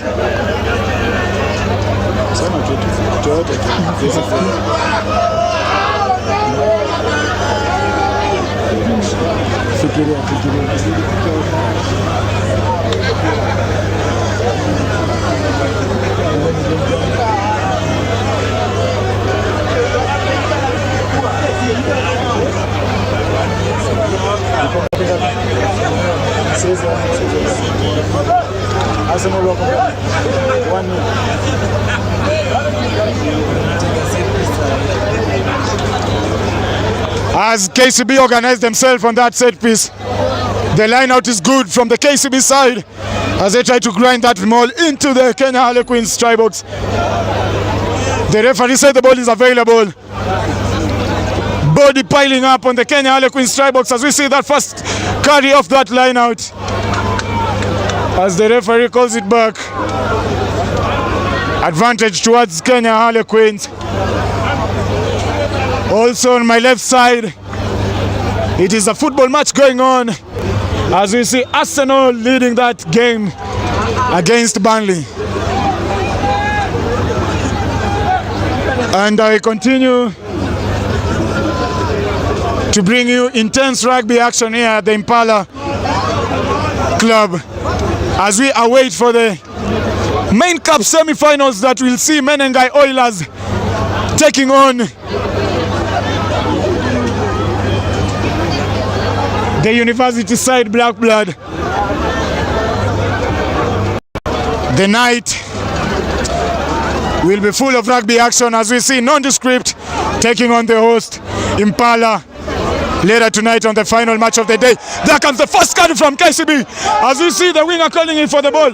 There comes the carry as the offload is good. Vincent Onyala bringing in the ball back inside. As KCB trying to grind hard in that Kenya Harlequins. Samuel has tried to bring that Gregan ball inside the KCB. As we see Vincent Onyala there taking charge. The play is continuing, but we can see him taking charge there, trying to help the medics. A player is down, and this is what brotherhood entails. This is what brotherhood means. KCB only a few meters to their own try box, but we can see a KCB player down helping a Kenya Harlequins player. Talk about rugby and brotherhood at its level best. Shout out to you, Festa Shiasi, who is watching us live. Festa Shiasi, an Olympian. Also, a finalist in the Kenya Cup League. Festa Shiasi played Olympics in Paris. Played for that semi-final against Menengai Oilers where he put on quite a show. Now watching us live, bringing that energy and bringing the mantra of the Commercial Bank. Also you who are watching wherever you are, shout out to you.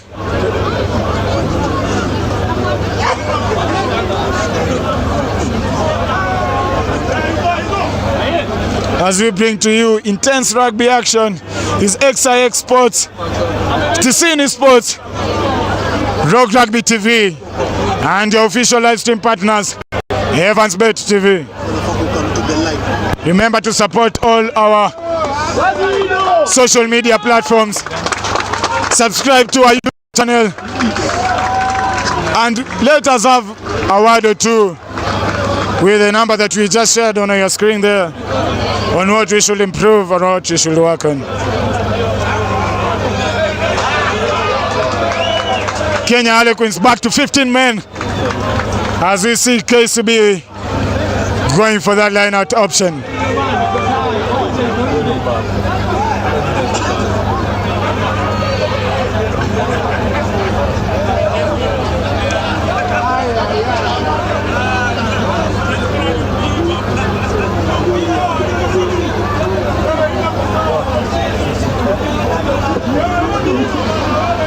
It's a 6-man line out from KCB as they ought to go for that maul. Kenya Harlequins have really defended here twice on this KCB maul, showing how Kenya Harlequins can really do good on defense here, as the referee calling there for a penalty towards Kenya Harlequins. Is it a try? It's a try. It's a try. The referee awards that try towards Kenya Commercial Bank, getting that 5-pointer. Kenya Harlequins really have a lot to work on. I don't know from my live stream partners, a word or two.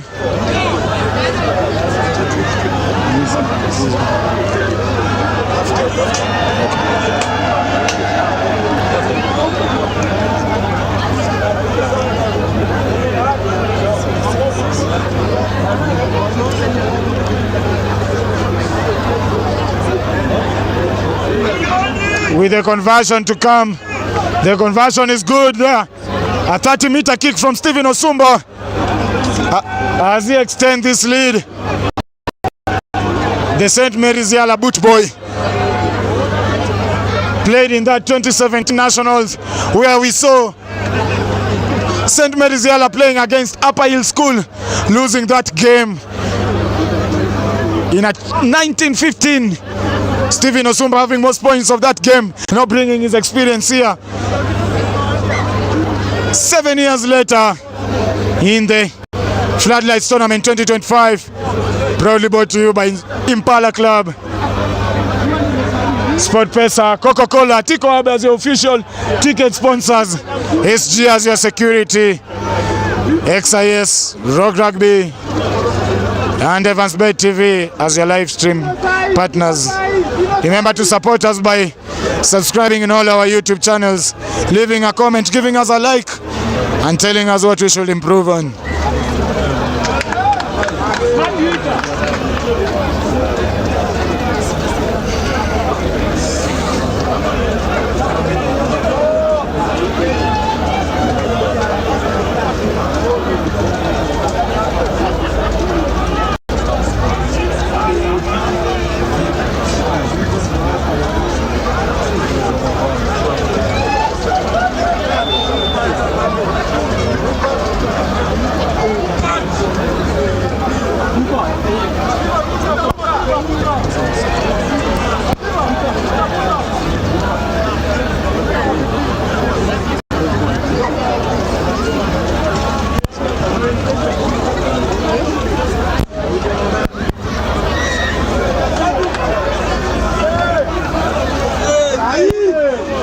Kenya Harlequins now trying hard to get their first point on the board here.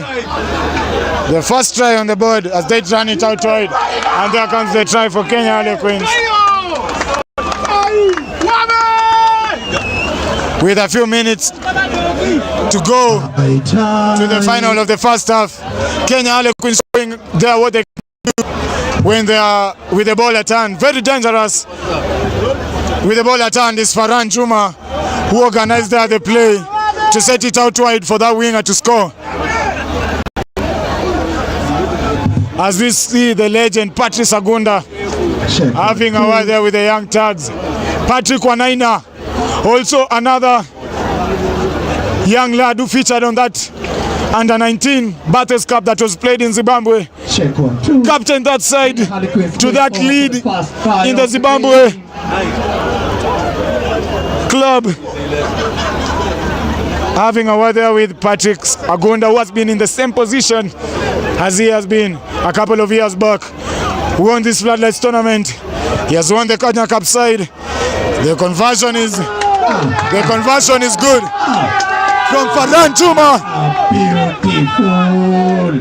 Very beautiful. As we enter the half mark, halftime scores. KCB 26. Kenya Harlequins.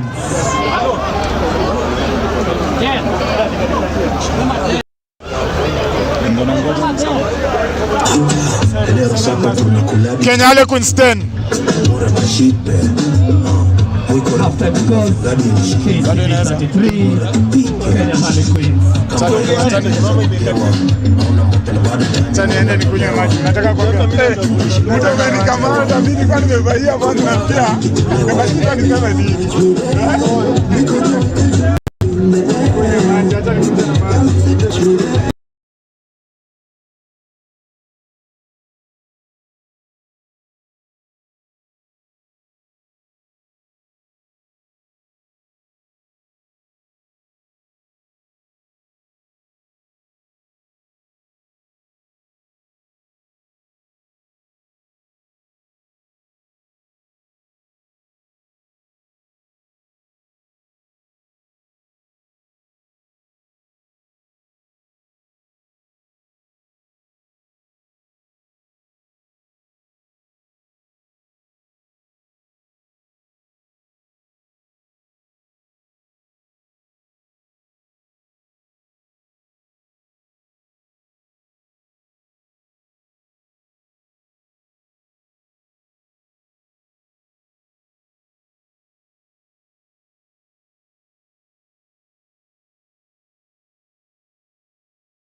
happen? It's a single play. But in a switch brightness, it requires you to understand the screen. In fact, who did she half when you call it? Prospects.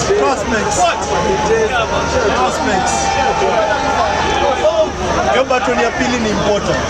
When it gets dark, you press it. And then it gets a bit bright. But if you press it and there's already light, it will flare. So let's go put it. Tactical use.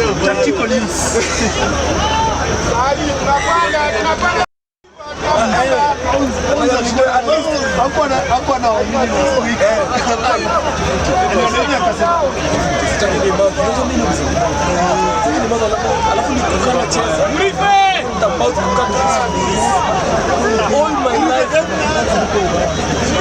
No one knows about it.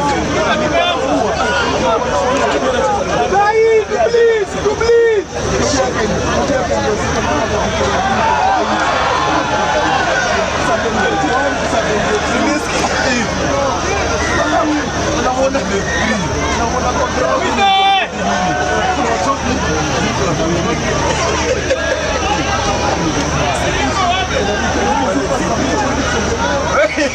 Umeingiza ushindege. Ball zote zina Tobi. Alafu wamekimu bataki.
Ladies and gentlemen, this is the Impala FloodLit 2025 Match Day 2 ama ukipenda kwa Kizungu Game Week 2. Currently on the pitch, KCB taking on Kenya Harlequins. KCB leading 33, Kenya Harlequins 10.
KCB.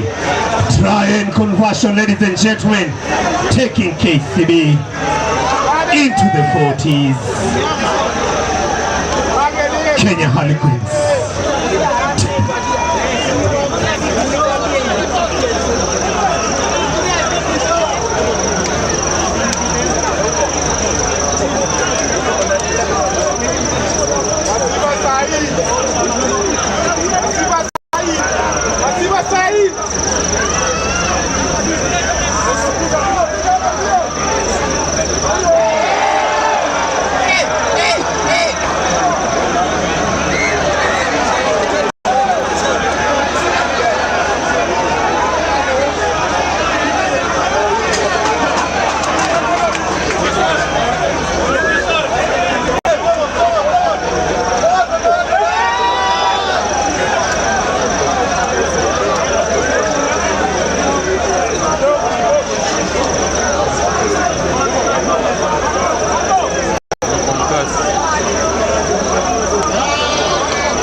Ile ni shetani, ile adimi na kubuti kuongea. Kwa hiyo kona, that button becomes a heal. Time.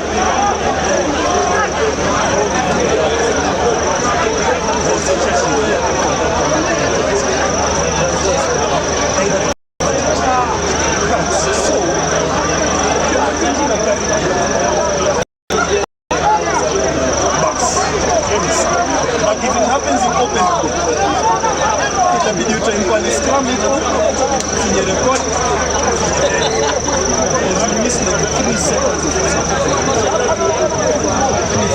Ladies and gentlemen, current scores: KCB leading 47, Kenya Harlequins 10.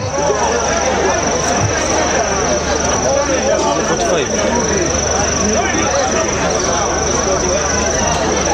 47 aje?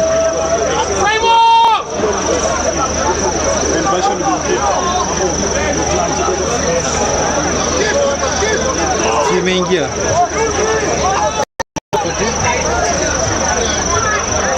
Pardon, ladies and gentlemen, scoreboard uko sawa. KCB 45, Kenya Harlequins 10.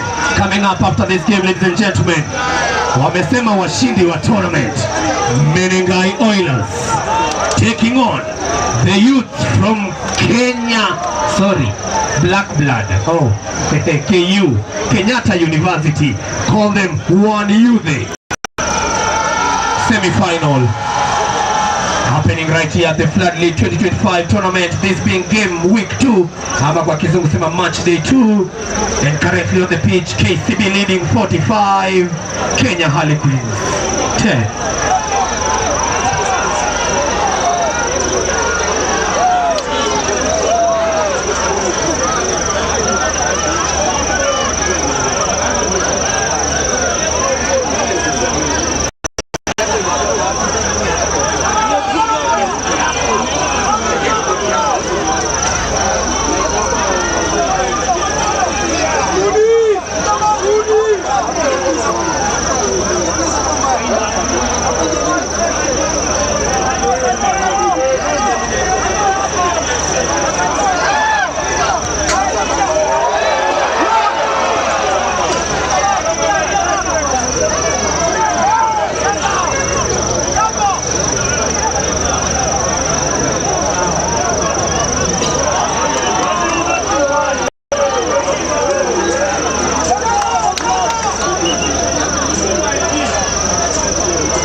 Right time.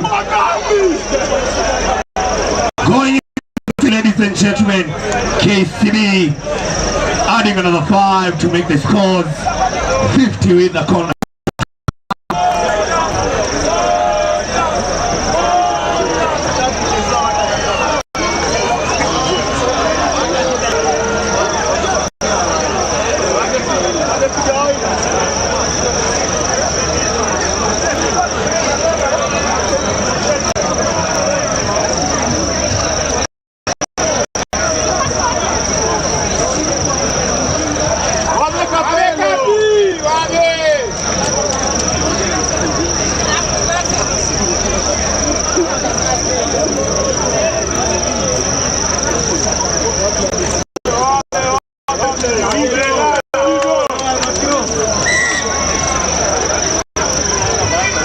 Conversion is good. KCB 52, Kenya Harlequins 10.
Try time. KCB ladies and gentlemen, we have take the scores. KCB.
Try time.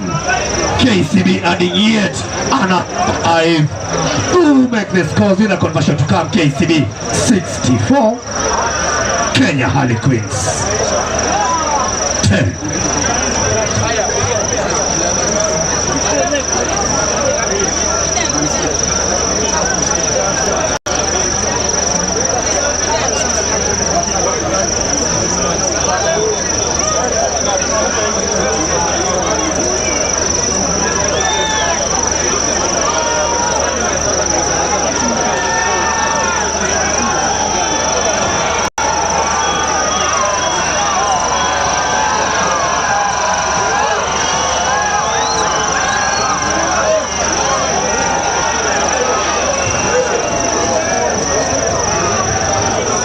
Much respect and a big appreciation to one Mr. Eli. Karibu sana Fladis. I hope you're enjoying yourself. Feel at home.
Ladies and gentlemen, currently on the pitch, Menengai Oilers taking on the boys from Black Blad. You there?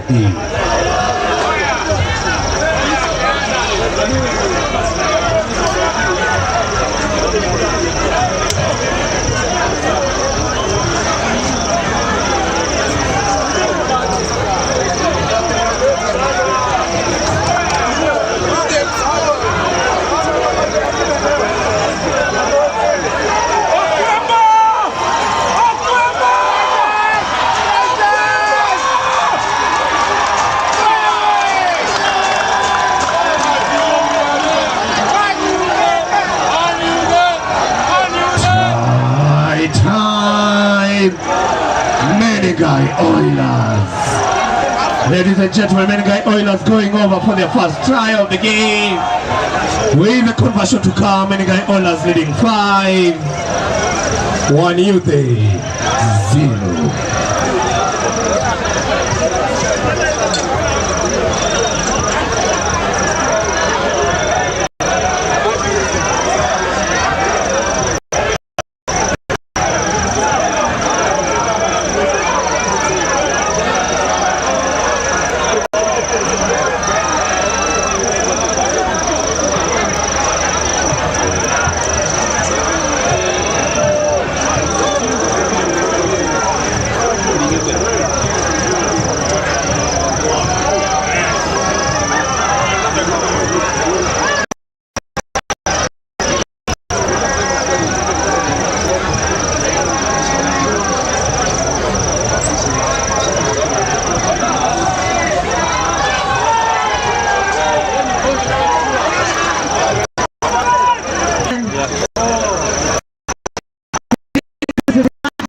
Ngoja na test phone. Watu wana stuli test. Tuna test microphone. Ladies and gentlemen, karibu sana if you're joining us one more time. This is the FloodLit 2025 42nd edition. Karibu sana ndani ya Impala Club. Hey, watu wa Oilers. Hey.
Sorry.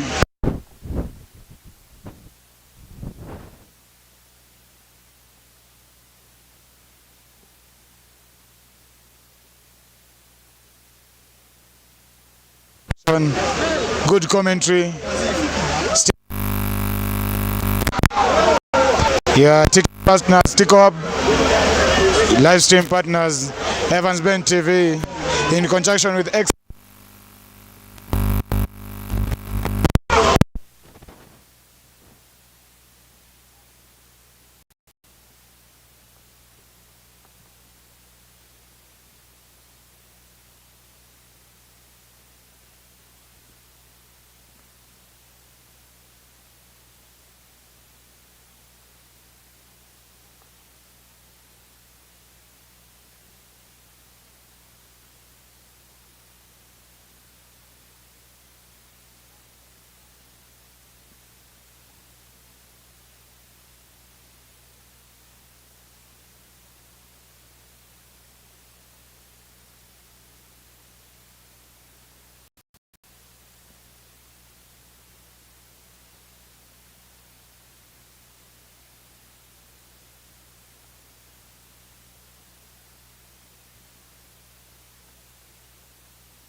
Tuendi home.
Conversion goes wide. Current scores. Menengai Oilers 37. Will they? 4-8. Ladies and gentlemen, karibu sana. Welcome to the second week, ama kwa kizungu na second match day of the FloodLit 2025 Impala tournament happening right here at the Impala Club, and currently on pitch, Menengai Oilers taking on Blak.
shedding this year.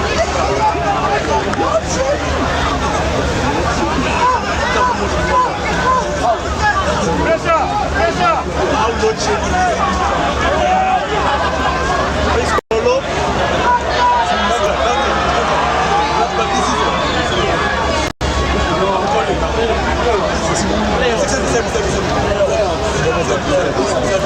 now about in terms of the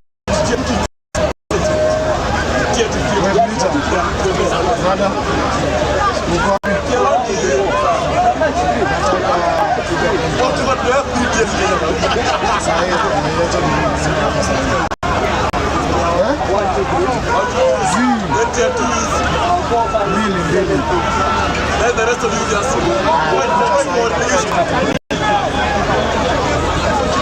when the season when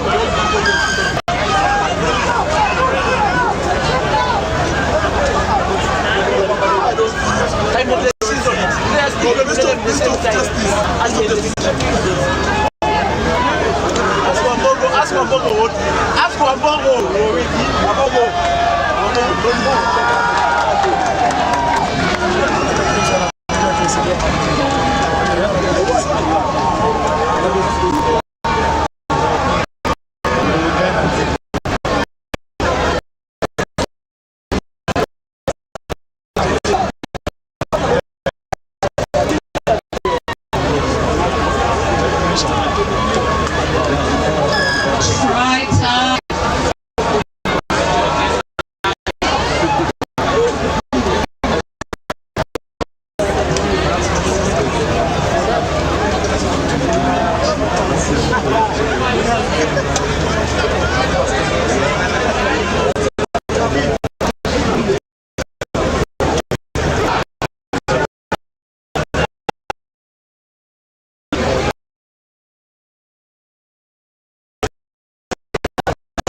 Coming up, ladies and gentlemen, after this game, the host of this tournament, the FloodLit 2025, taking on Impala, taking on Nondescript RFC.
gentlemen, full time scores.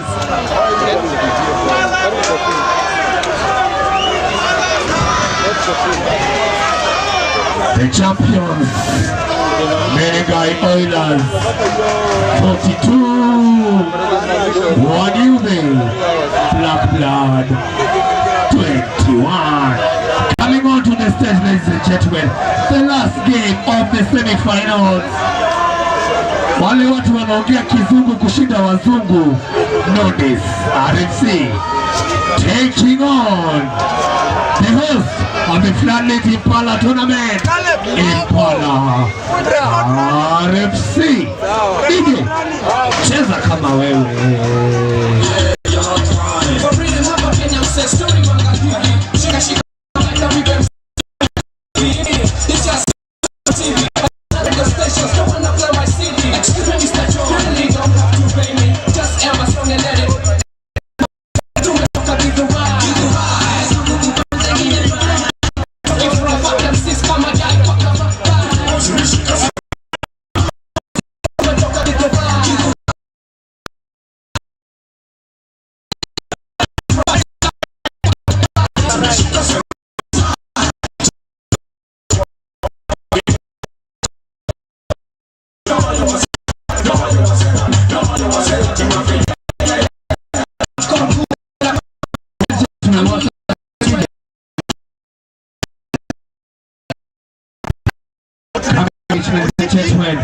The host of this tournament, Impala RFC, taking on the English boys, Nondescript RFC. You can join us on social media. Remember, is Impala RFC. You can tag me at MC at Top Shatter. Na kibaba sana tufanye nini? Ladies and gentlemen, for the final game of the semi-finals, Nondescript taking on Impala RFC.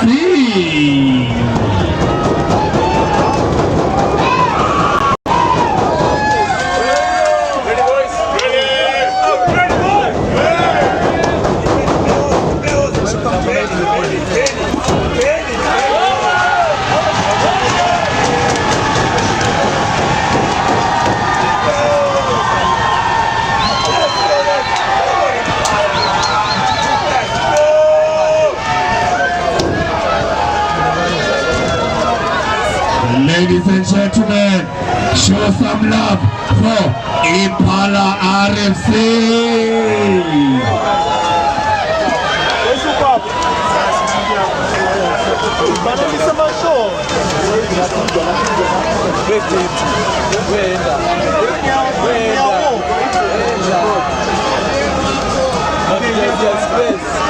Safe, wasili. Ishia bro.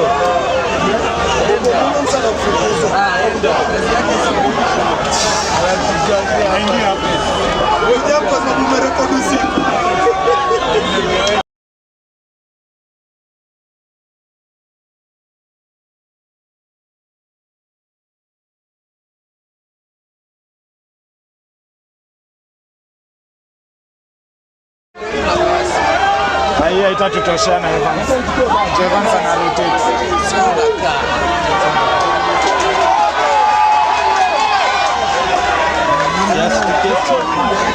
Hapa ni Konrado.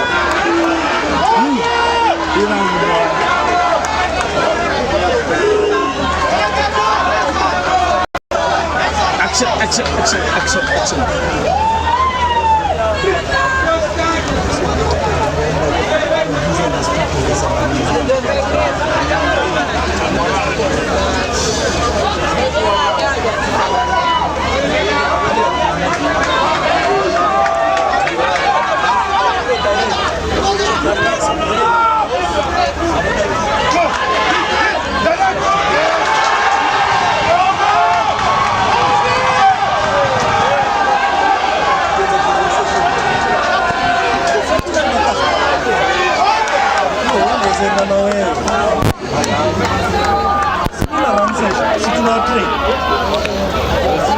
Maliza hii dabi kwanza. The pressure is up. The Ngongro Derby is up. Impala currently facing Nondescript Rugby. The pressure is up, and you can see the stands are blazing up today for this last game of the day. For this last game of the day against Impala Club, the co-host of the Floodlights 2025 tournament, currently facing Nondescript. This is a Ngongro Derby. Remember, Nondescript have featured in these semi-finals 2 times. The 100 Years Club.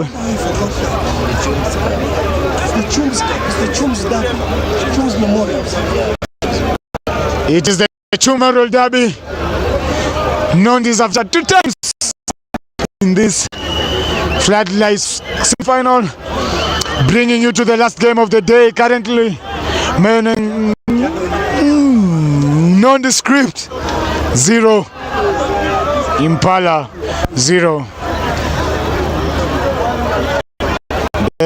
Last game of the day today, ladies and gentlemen, bringing a bit of pressure and intense rugby action, are the Red Lions, currently defending in their own half. Impala advantage, having an advantage here, getting to defend or to win this scrum down in the Nondis half. The Impala, the co-host here today of this tournament, the Floodlights tournament, bringing you the Chums. The Chums, legendary action. Nondis here defending their own try box, as we see Impala players defending or forming to attack the Nondis guys.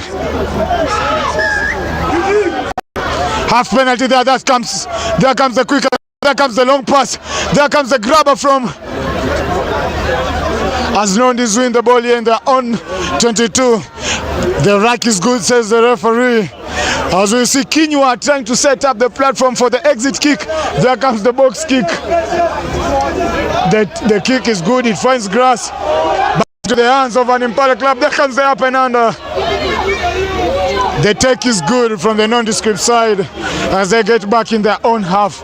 Impala really showing a little bit of composure and resilience here as they face the 100 and times Kenya Cup.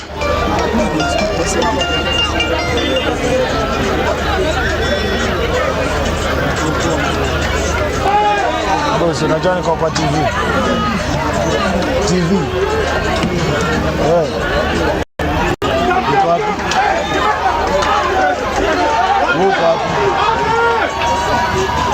Sawa, sasa hata nikupigie na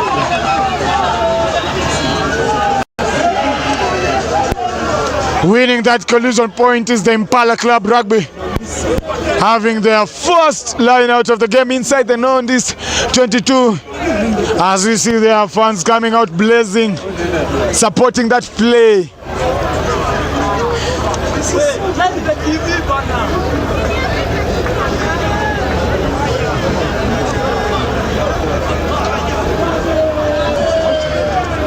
Kinyua Wayaki, a former St. Mary's Nairobi School alumni, featured in the 2012 to 2024 class.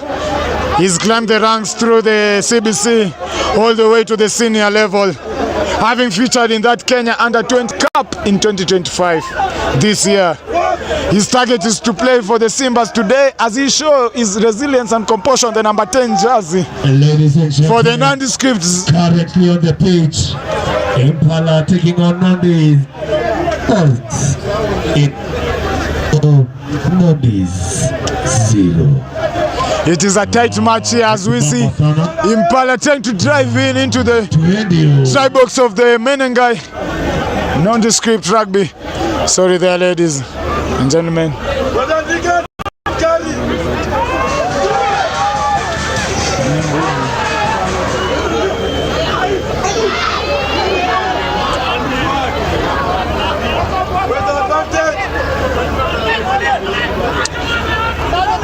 Impala players falling back in their own half as we see Coach Luis Kisia trying to call for the play here.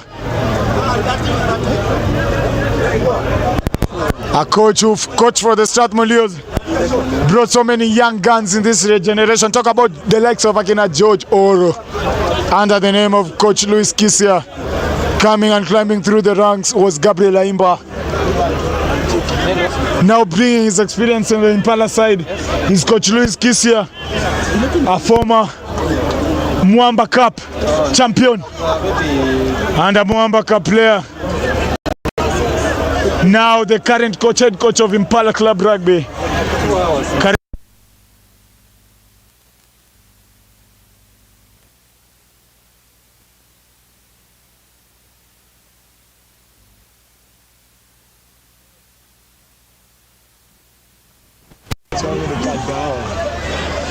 Nondescript rugby as we see Davis Nangiki attempting on the 3. It is the post, it goes out to wide as Nondescript attempt to attack on their own try box.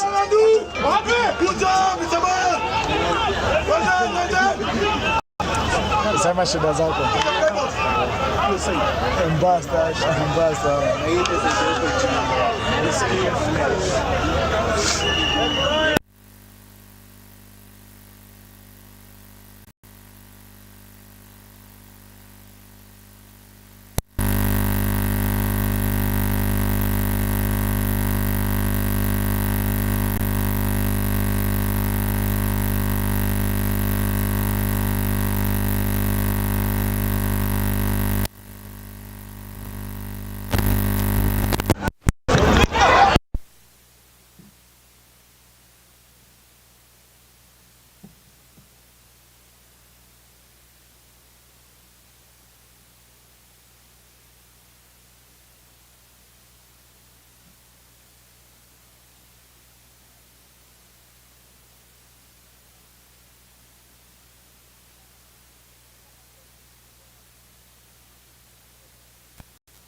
fans wako.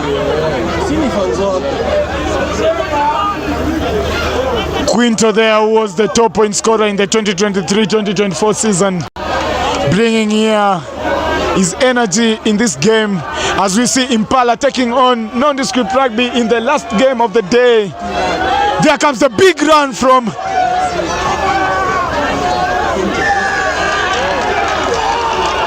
Nondescript, just winning that collision point. Aduski Hillary just having a word there with the referee, and Nondescript, they're celebrating their big win.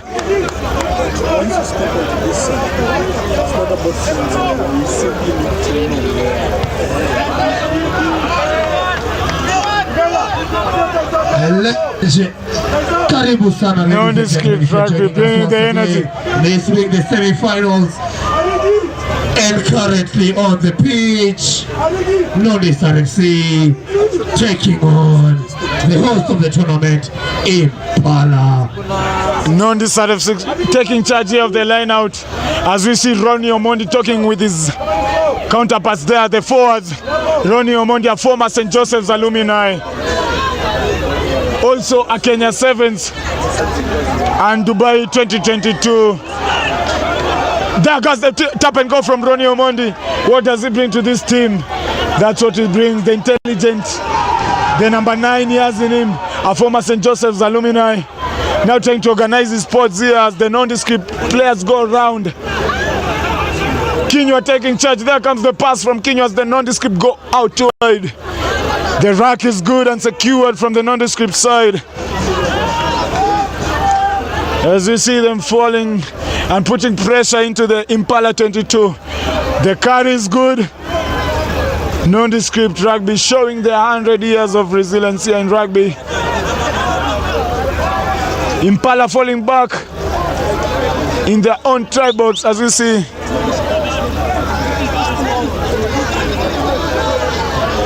Ronnie Omondi taking charge here on what should be done. At this moment, the captain here is also taking charge. Aish, ladies and gentlemen, I make respect to one Ash ndani ya nyumba. Ronnie Omondi also a leg winner with Mwamba Cup, signed for the Nondescript Rugby. Brought his experience here now. Watu wa Wales wamesema they are defending their title. Tu katiwa? Hivyo venye wamesema. Karibu sana if you're joining us for the first time. Welcome to the FloodLit 2025.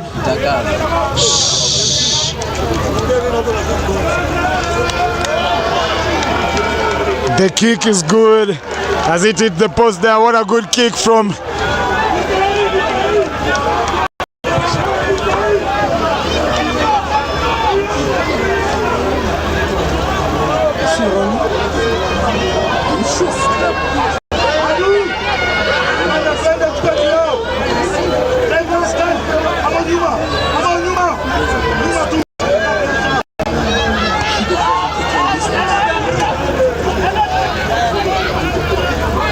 Well, ladies and gentlemen, Nondescript take the lead. Nondescript 3, the host of the FloodLit Impala.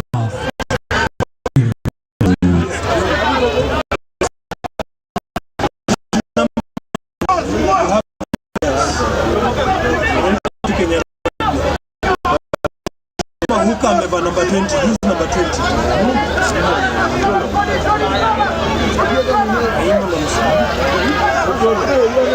Current match ongoing here is between Nondescript Rugby.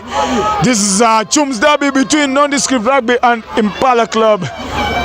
Impala winning that line out here as they try to grind the 40 of the Nondescript. Calling for the blunt side, we see. It's a 1-2 between the 9 and 10. As we see the 10 trying to play make on both sides. There comes the short round from the Impala Club as they lose that ball forward.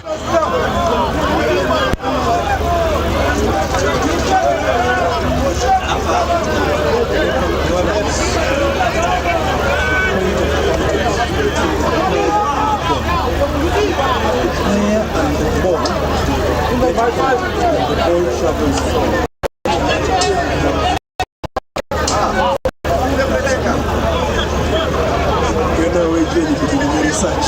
Sikuwa najua. It's at the point of contact, not at the point ball. We're talking about the legs of Akina. Raymond taking charge on midfield.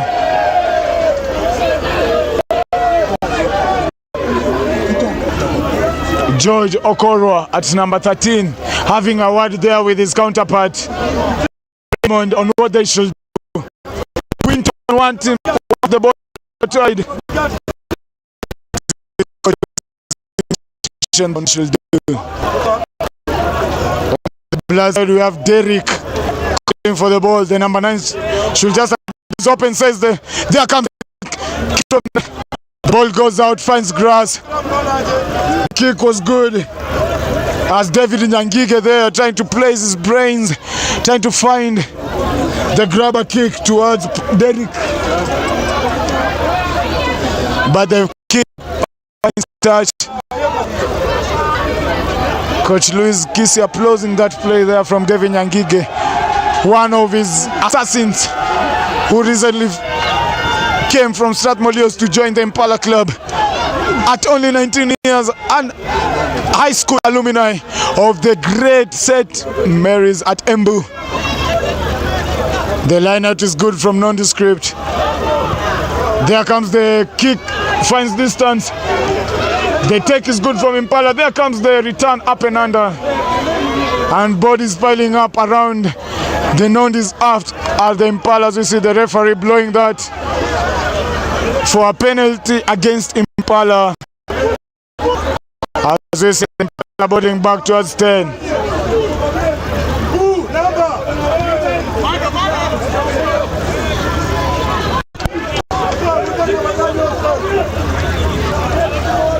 It's a full penalty. Remember, don't be caught outside by the referee. It's against the laws. Don't be lazing around the rack. As in on this script here against Impala, it's a 6-man line out. Taking charge is Nondescript in the hook position. The out is good. The ball goes out wide. As we see the fumble on the carry there, so many handling errors. Nondescript losing the ball there towards Impala.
A lot of pressure coming in here from the Nondescript side as they're trying to conquer that 22 of the Impala club. As we see Ronnie Omondi taking charge of that defense line, a former St. Joseph's alumni. we saw him feature for the Mwamba Cup side that played in that final. And the upper under is good from Impala. The chest was good. Bodies piling up. The referees call it. It's a penalty against Nondescript. Bodies have to roll away from that tackle. Ladies and gentlemen, again, kama ndio umekutana na sisi. Nini? Kupigwa kidogo mnazoea. Mkipigwa mnazoea. Regan Juma having a word there with his coach, former coach.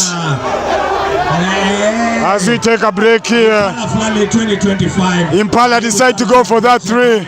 Currently on the pitch, the host Impala against taking on Nondescript Rugby.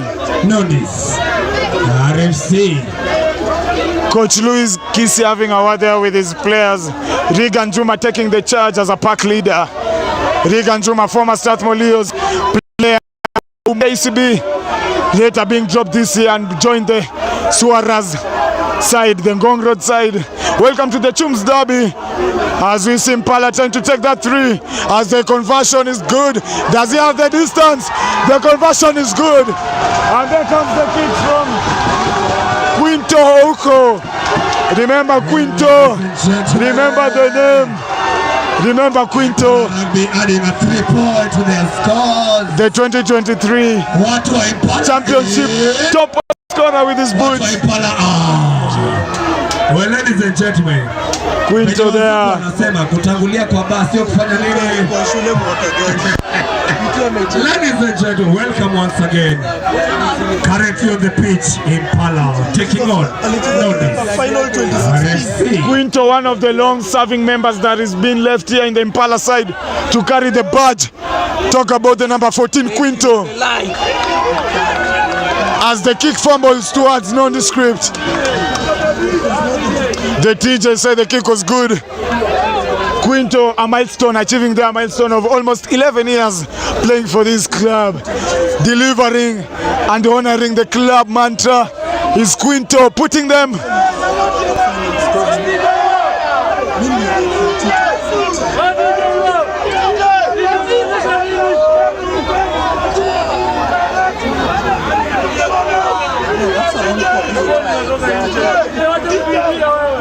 That's a wrong call. the referee is always right, the TJ is always right. As we see Impala guys frowning on this. As Impala now bring the level scores here. Quinto bringing this scores to a 3. Impala drawing this Nondis 3. The chase is good from the Nondis side as they retain that ball. There comes Ubungwade with the first carry.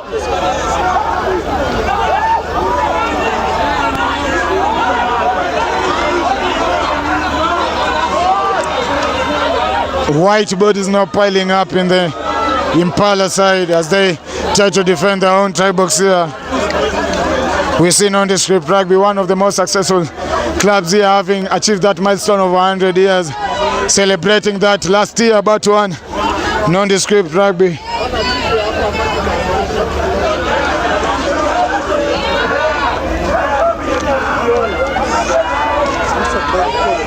We had a while there with TM on the technical bench was weary. He has played for the Nondis club since 2002, having achieved a milestone here as the team manager. His most memorable moments for the Nondescript side was coming back to that Kenya Cup side, having winning that championship side against Northern Suburbs. Also the culture that Nondis have brought to the sport and to what they love as they extend their lead here. Nondescript 6, Impala 3. The culture and what they have nurtured in this sport is quite unique.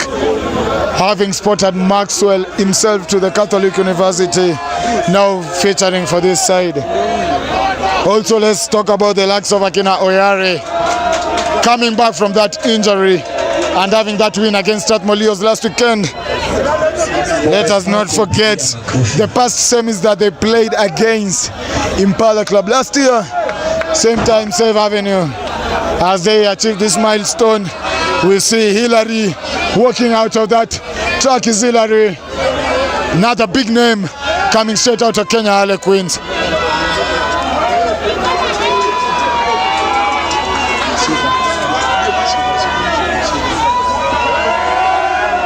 So do they want to work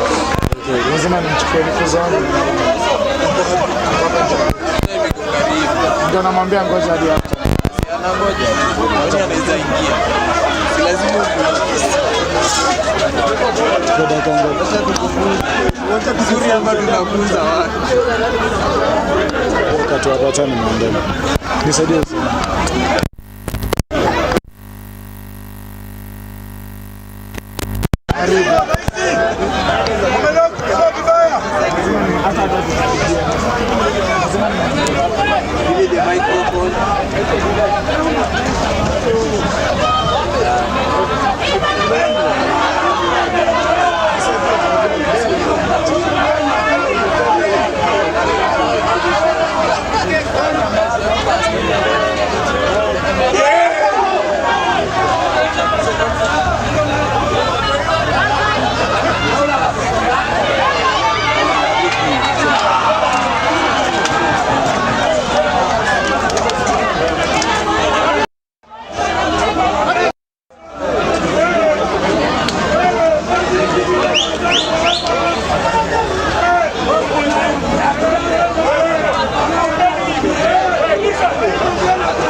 Nafanya tafute wa refu sasa. Naweza kuletea next week. Nakuletea niko na mic, niko na 2 meter cable. Sina stretch. We'll work with that next week. Yoni sawa? Nikivuta hii si mbaya.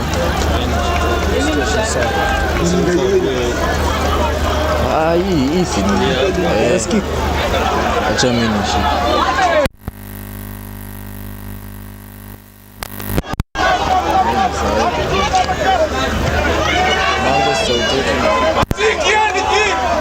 Cancel. Bet next week nitakukomentetia sawa. Sawa.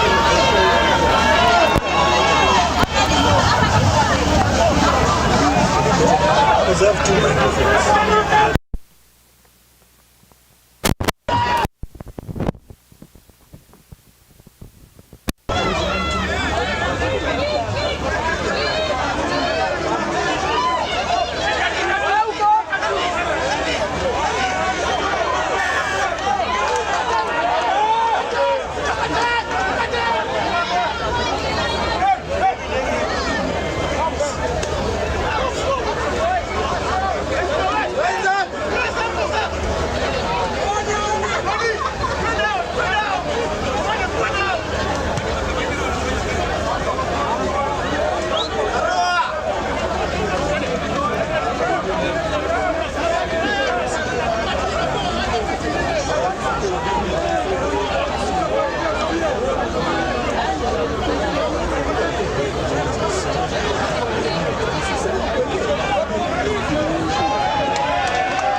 Mwambie pole.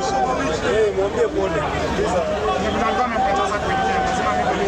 No pressure, ambia kale pole.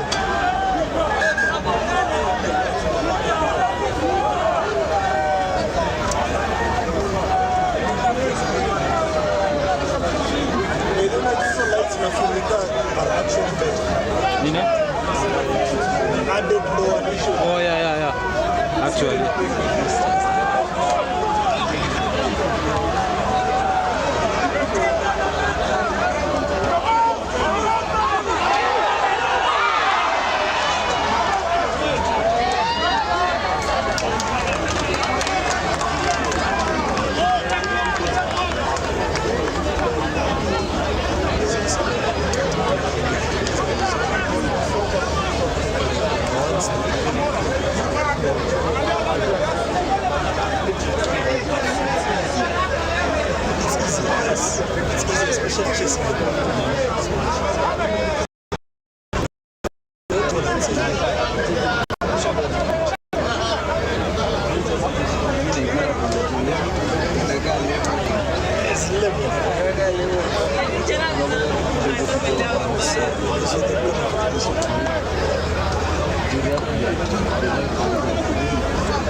Coming back now, showing a little bit of composure here as they try to defend Nondis in their own 22.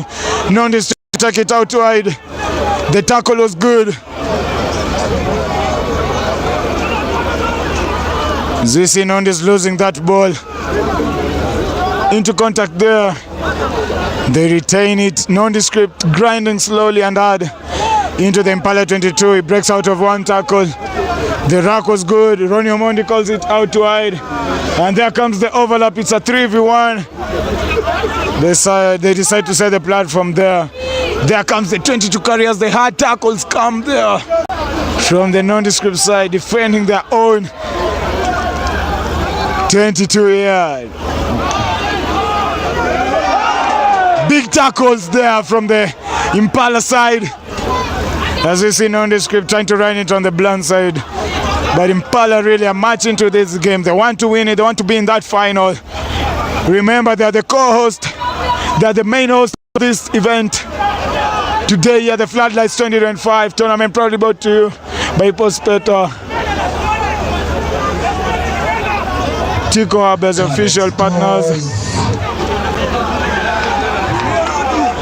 Your live stream partners. Evans Bet TV, XI Sports, Raw Rugby TV, bringing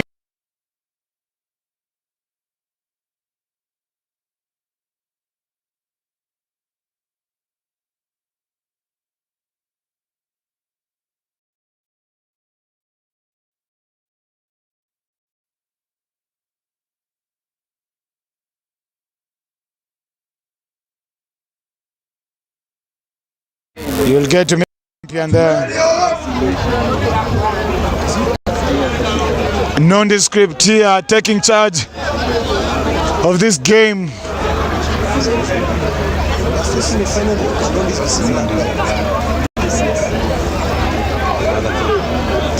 Nondescript taking charge of this game, leading in a 6-point lead against Impala.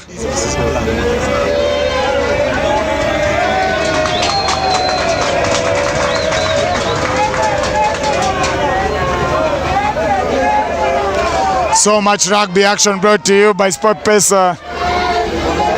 Evans Bet TV Live, thank you for you who are streaming live.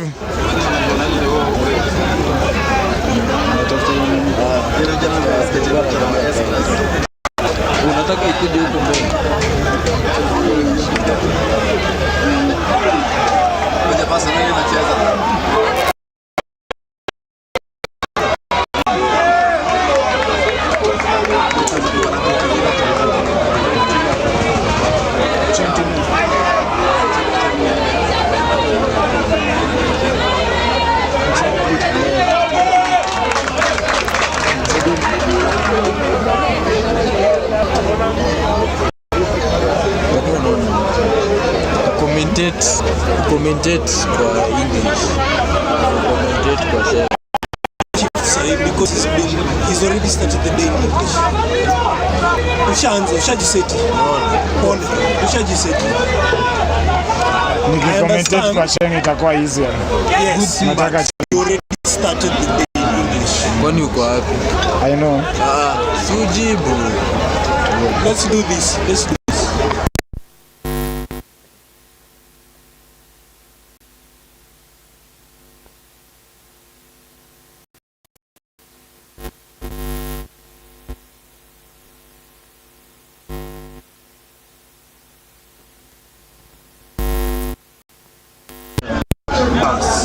Watch along. We can get it all up. Me, I'm willing to work. Because mine is Bora Rugby. Whichever way it goes. You don't have to. You know what's going on. You can come up with the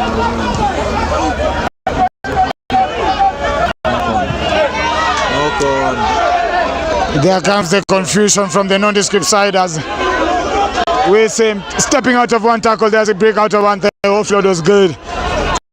Now slowly into the Impala 40s, the Nondescript RFC, as they decide to take the ball out wide.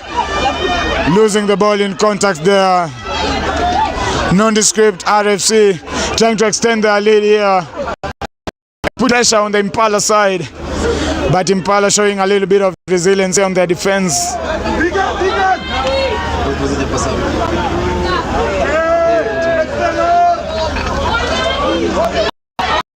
The knock-on comes there from Obungo Ward.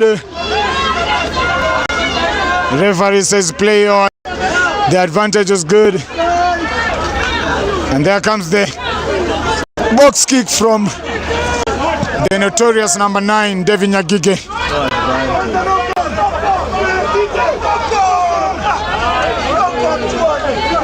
The technical of Impala trying to complain there. The advantage was not gained from the knock-on. As you see, a lot of pressure now kicking in.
mechi yote. Ndio refa tuambie.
I'll be your commentator for half, David Mango.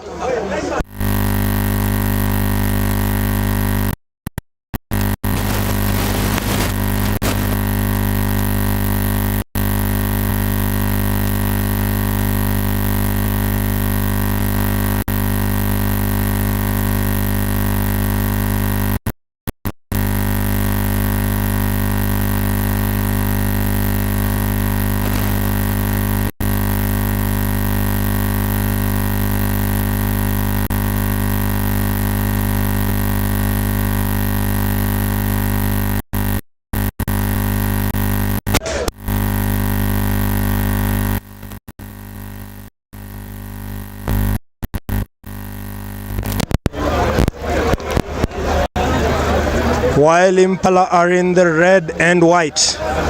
Let's remember, ladies and gentlemen, both of these teams are Ngong Road based sides, so this is indeed a derby.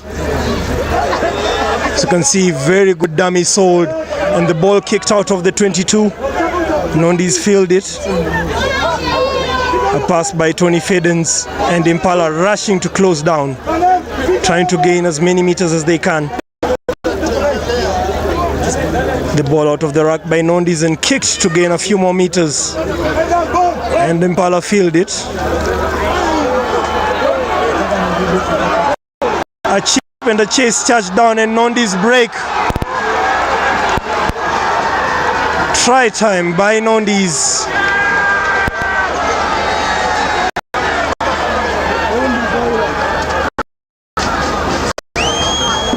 Seems to be a case of Nondis pulling away. From a try off a kick.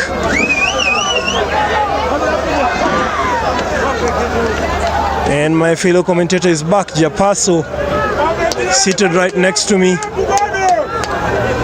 What up, what up, what up? Nondis back on track. Nondis back on track as we see them extending this lead. Nondis back on track as we see them, ladies and gentlemen, extending this lead. The conversion is good by Bruce Odhiambo. You can see him jog back. Bruce Odhiambo, former Maseno School alumni, was climbed through the ranks and leadership. Now bringing his technicality here in this game. Nondis try to proceed to the finals. Catch us here same time next weekend as we try to figure out who is the 2025 champion of the Floodlights tournament. The current scores stand at Nondis 20 and Impala 3. Nondis seem to be getting a bit, benefiting of the loose balls, benefiting of the pieces. So far, controlling the game over the hosts of the 2025 Impala FloodLit series.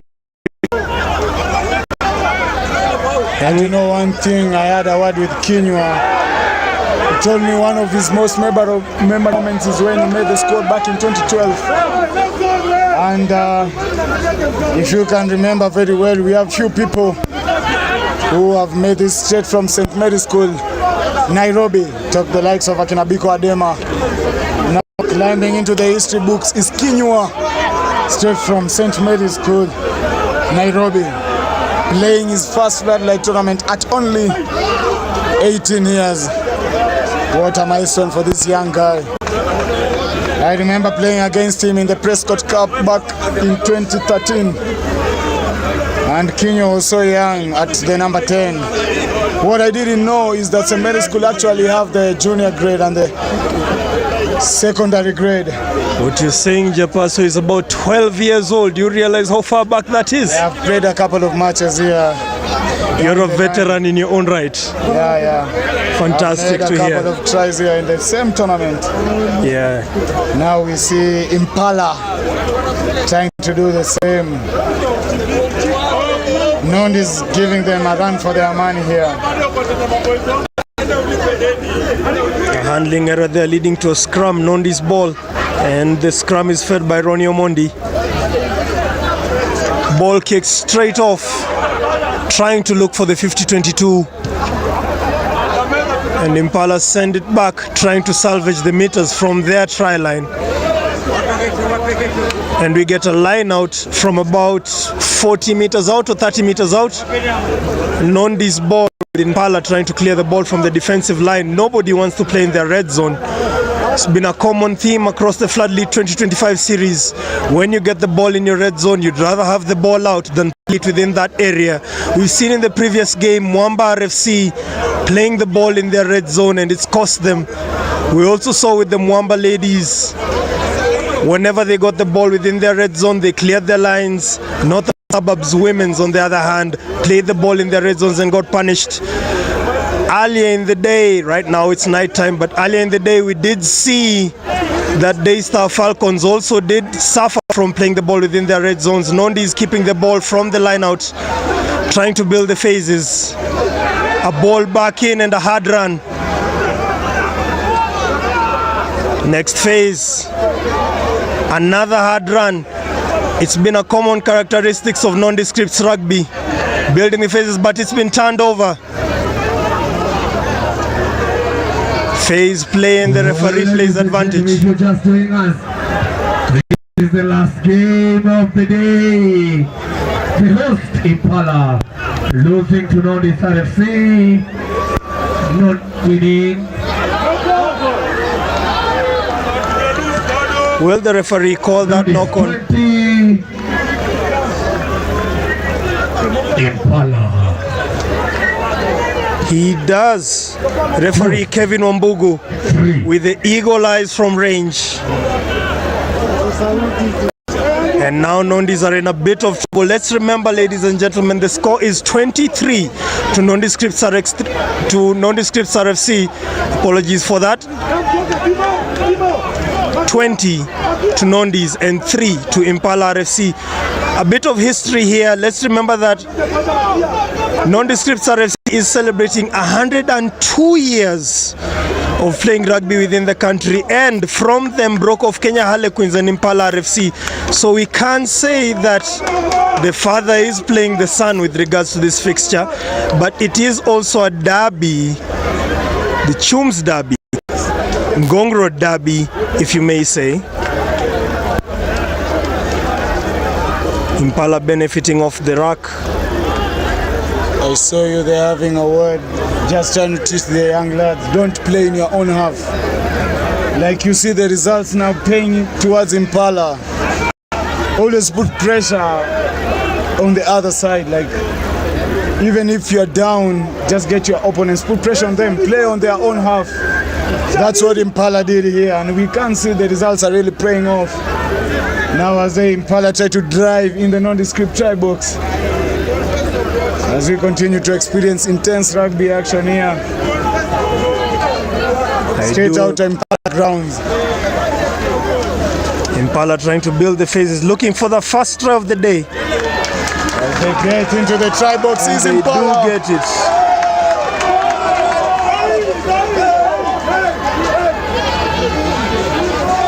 All smiles, all guns out here as they beat the rooftops of the stands. Strike time. Impala. Wanasema host wameekea. Wameekelea. Ladies and gentlemen, remember this. A quick try by the forwards. Queen Tongo secures the 2 points. That's 7 for Impala, shifting the scores to Impala 10, Nondis 20. Another try and a penalty will nullify this game. We're in the 64th minute. 64th is the 54th minute of the game. It's not over till it's over. Let's remember that final spot is still there. Impala here having a word to We can see Coach Luis Kisia having a word with his captain Shadi on what he should do next to secure this on a tight draw. As you see Nondescript here in their white jersey, having given it all, celebrating 102 years is Nondescript Rugby. One more FloodLit tournament than any other team in this tournament. Today here, Mpesa, another big wing, coming from Cabrasa RFC. Very lethal winger, featured in Shujaz, featured for Cabrasa RFC within the Enterprise Cup of 2024, Enterprise Cup of 2023. Very lethal winger, especially on the kick and chase. As the ball finds touch. I beg your pardon, that's a skewered kickoff by Nondis. Yeah. And it's a scrum back at the 50, Impala ball. You can see the referee, Kevin Wambugu, trying to set his mark. See the front row bind themselves.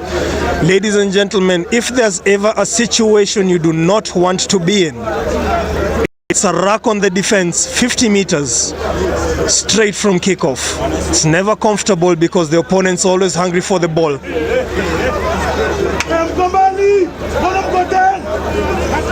You can hear Impala coach Louis Kisia telling his charges to climb up to take the meters, and Nondis take up the meters, but they do it illegally, wheeling on the scrum, shoving Ali. The referee calls it, and what will be Impala's decision from that? Remember, Impala FC having the best kicker, or one of the best kickers in the current Quinto. As he decides to go for the three, joining them was Matoka, fresh boot straight out of Strathmore, another Bathurst Cup winner, 2019-2020. He decides to take on that kick. And then I must agree there with my side commentator Japaso, because we have to acknowledge the existence of Matoka. He has been known to kick them from range, and here he is attempting from 50 meters. An alliance alumni as we put the silence on the kick. The kick is good from Matoka. The kick is good from Matoka, 50 meters. A name so good, you have to mention it twice. Matoka squared, you say? Matoka. Fantastic. He had his run with Rhinos back in the SA. Came back, joined his former coach of Somalia's side. Now climbing the ranks is Luis Kisia trying to help Matoka in the Shuja squad. Gaining that 50-meter kick is Matoka. A name so good, you have to mention twice. Bringing it to you. As Nondis attempt at that 50-meter kick. Down deep. As they lose it forward. We can see the Impala celebrating. So remember, ladies and gentlemen, the current scores are Nondis 20 and Impala RFC 13. It's only one try to split these sides, one try between both teams and the final. And a knock-on from Nondis puts Nondis at more risk. The Nondescript, as I said earlier, the oldest team in the country, started in 1923. It's 2025, so 102 years of rugby, fathering quite a lot of teams. In that list is Kenya Harlequins and Impala RFC. In their 102 years of rugby age, man, just a word with their TM, who played like more than 3 FloodLit's finals, but won only 2. And they had a word with us earlier today before this match, saying on what they are doing to emphasize and help this young talent that you see here today, having helped Mark Solomondi secure his Catholic monks scholarship.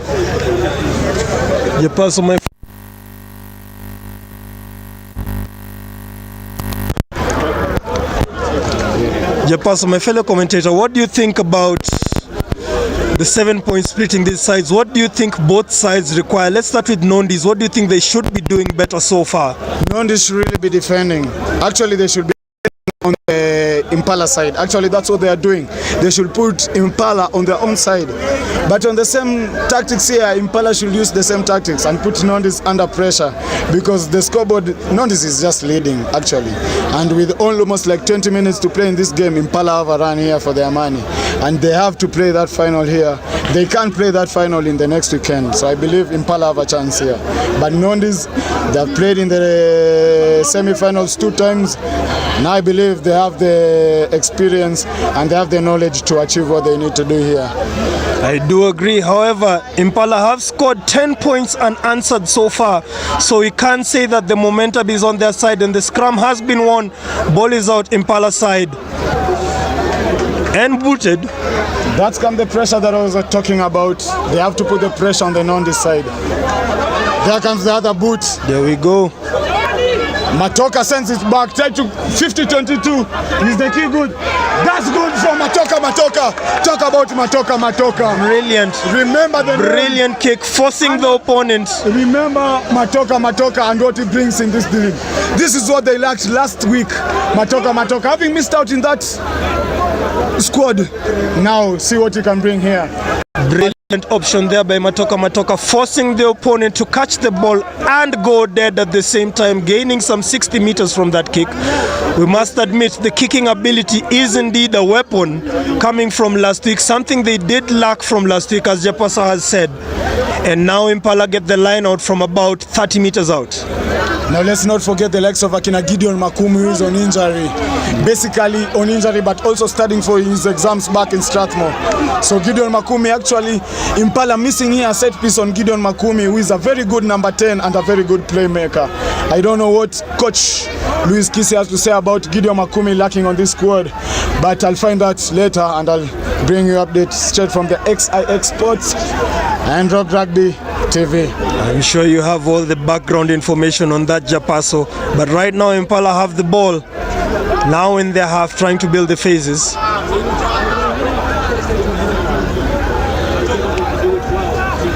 And it's a box kick. Ladies and gentlemen, it does seem easy, but when that ball goes in the air, in the darkness, under the floodlights, it's not as easy as it looks. You have to acknowledge the athletic ability. Ronnie Omondi trying to take up the meters, but taken down, shut down quick. The winner of this match will see them face Menengai Oilers, who earlier today secured an easy win against the Kenyatta University, who are currently the most successful university side when it comes to the Kenya Cup Rugby Floodlights tournament. When we saw them having that 2-time semi-finals, and now Nondescript putting that pressure a little bit in the Impala side.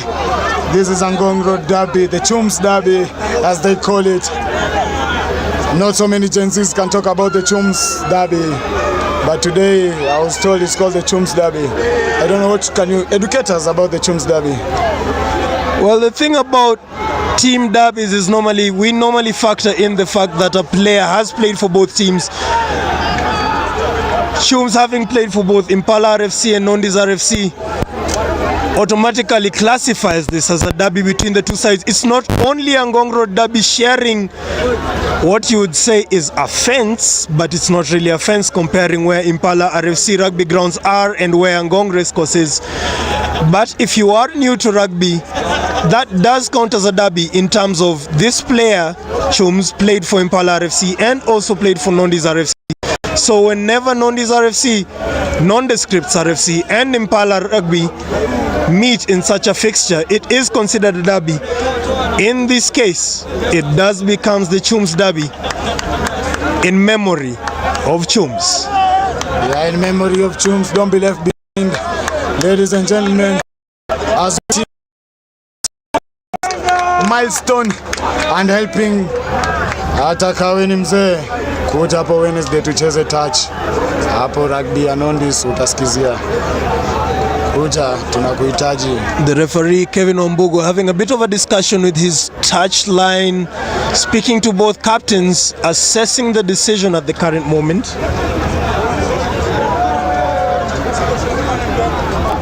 Trying to find the right decision, whether the ball goes Nondi's way or does go Impala's way. But what do you think about the impact of what Ngong brings to this rugby? They have Kenya Harlequins. Of course, they had Homeboys that later dropped into championship. Talk about Impala itself. Nondescript now joining the Polo Club side now. I think rugby's played so much in Nairobi on the Ngong side and the other parts of the county. Well, Japa, so the thing is, I have to acknowledge that you can't speak about rugby in Nairobi without mentioning Ngong Road. Thing is, with the major teams, let's just start with the oldest team playing the rugby in the country. That's Nondescript RFC. There's Kenya Harlequins RFC. There's Homeboys, as you've mentioned, dropped into championship, the KRU Championship League, but they're still very competitive. Won the Betika match. Won the Betika tournament in Nairobi and across the national level. Tuning in some good money, hopefully allowing them to get some funding. We have a line out meanwhile for the Nondis. Ladies and gentlemen, let's remember the Nondis are in white with the red, and Impala RFC are in the red and white striped kit with the red shorts. Back to the conversation about the importance of Ngong Road with regards to rugby in Nairobi. I also see it in the Impala kids, like I see the rough and tough kids. You see the rough and tough kids. Rough and tough. That was a talk about the rough and tough. About 6 or 7 weeks ago, we had the rough and tough sevens at Ngong Racecourse, hosted by the Nondescript RFC. So many clubs achieved from this. True that.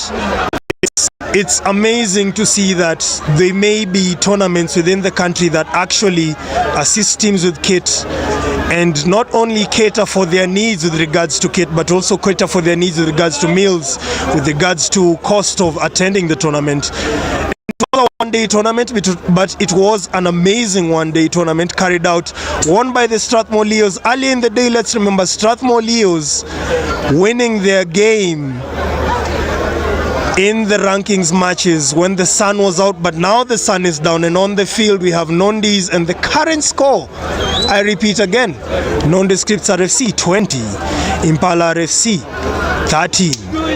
A single try splitting who goes to the final. This is a do or die for me. Nondis really need to get to the scoreboard here to extend their lead. Yeah. But also Impala need to get to the scoreboard here to level it up, so they have a chance in the sudden death. And you know Impala very dangerous on a sudden death. We experienced that last week. Last week taking Mwamba out on sudden death after 2 sudden death halves. A very lethal kick from Quinto Ongo. Quinto Ongo becoming very critical in this Impala squad. Japs. Shika.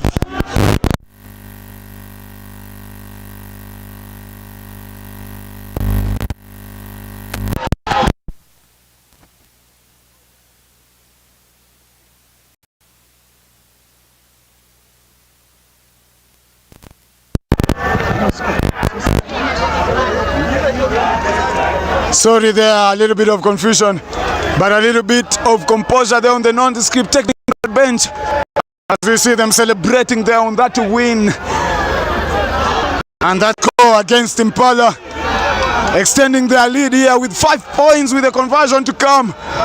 Remember, Kinyua, another St. Mary's School alumni.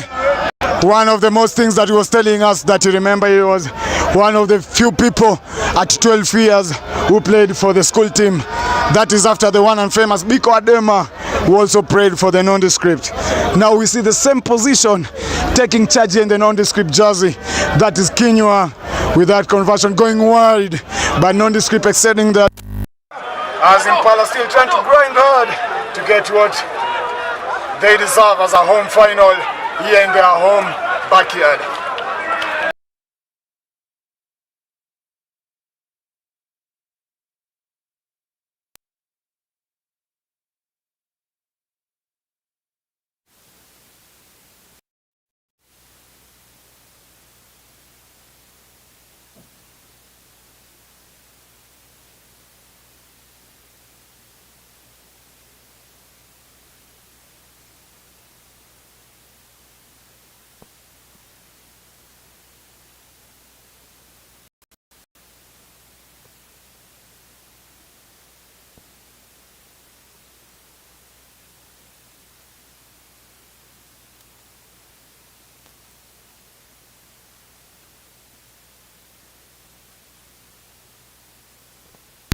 Lawi?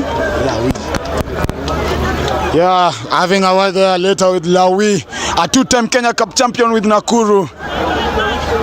Now a technical assistant at the Menengai Oilers, saying rugby now it's at its prime. But current scores, Nondescript.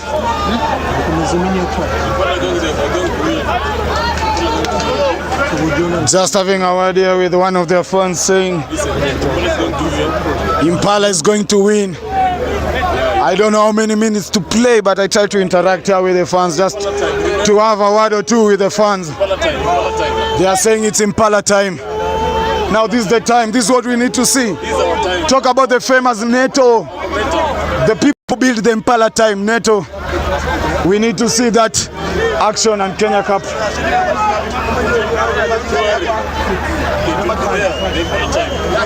Okay, let's have some patience and trust on Impala over here. Remember, this is the Chums Derby, as my co-commentator said. Regarding the Chums Derby, an interesting one. I don't know kama mnakumbuka Chums. Watu wanajua Chums kweli?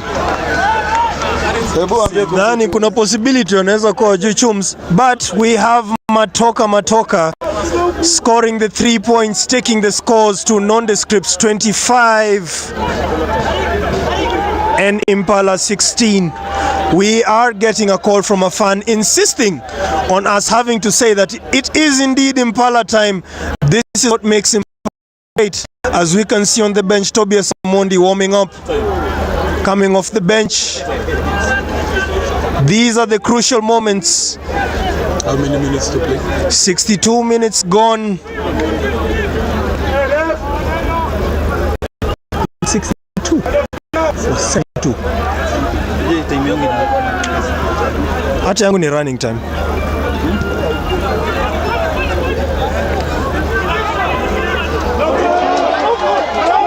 Will the referee call that handling error? Did the referee see that handling error? That becomes the better question.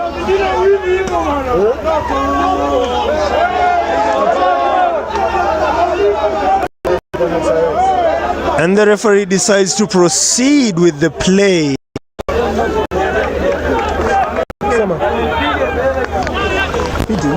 We are currently experiencing a dogfight here between the Gong Road Derby. As we see Impala winning this one against Nondescript. As they try to get to the scoreboard here.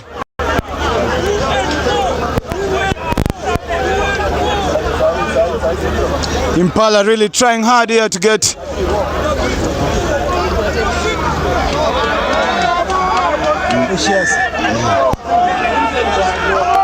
and tuning in, Kenya Shujaa, Kenya International Festus Shiasi. Thank you for your compliments. Thank you for granting us the chance. Thank you for tuning in to Evansbet TV. As Impala got the penalty, the kick is good. The kick is good, gaining about 60 meters with that play. A good position to be in for Nondescript's RFC. And to you, just as Festus Shiasi is checking in, if you are at home, tuning into Evansbet TV with the number on your screen, do something. Do something. Do something. Please do something. Don't just watch, support us. Let us make the game better. Comment on what you want to be done better. A line out to the Nondescript's RFC. Turned over by Impala RFC. An overthrow gone awry. A big boot from Matoka. We can't even see the ball in the darkness and only wonder what the players are seeing.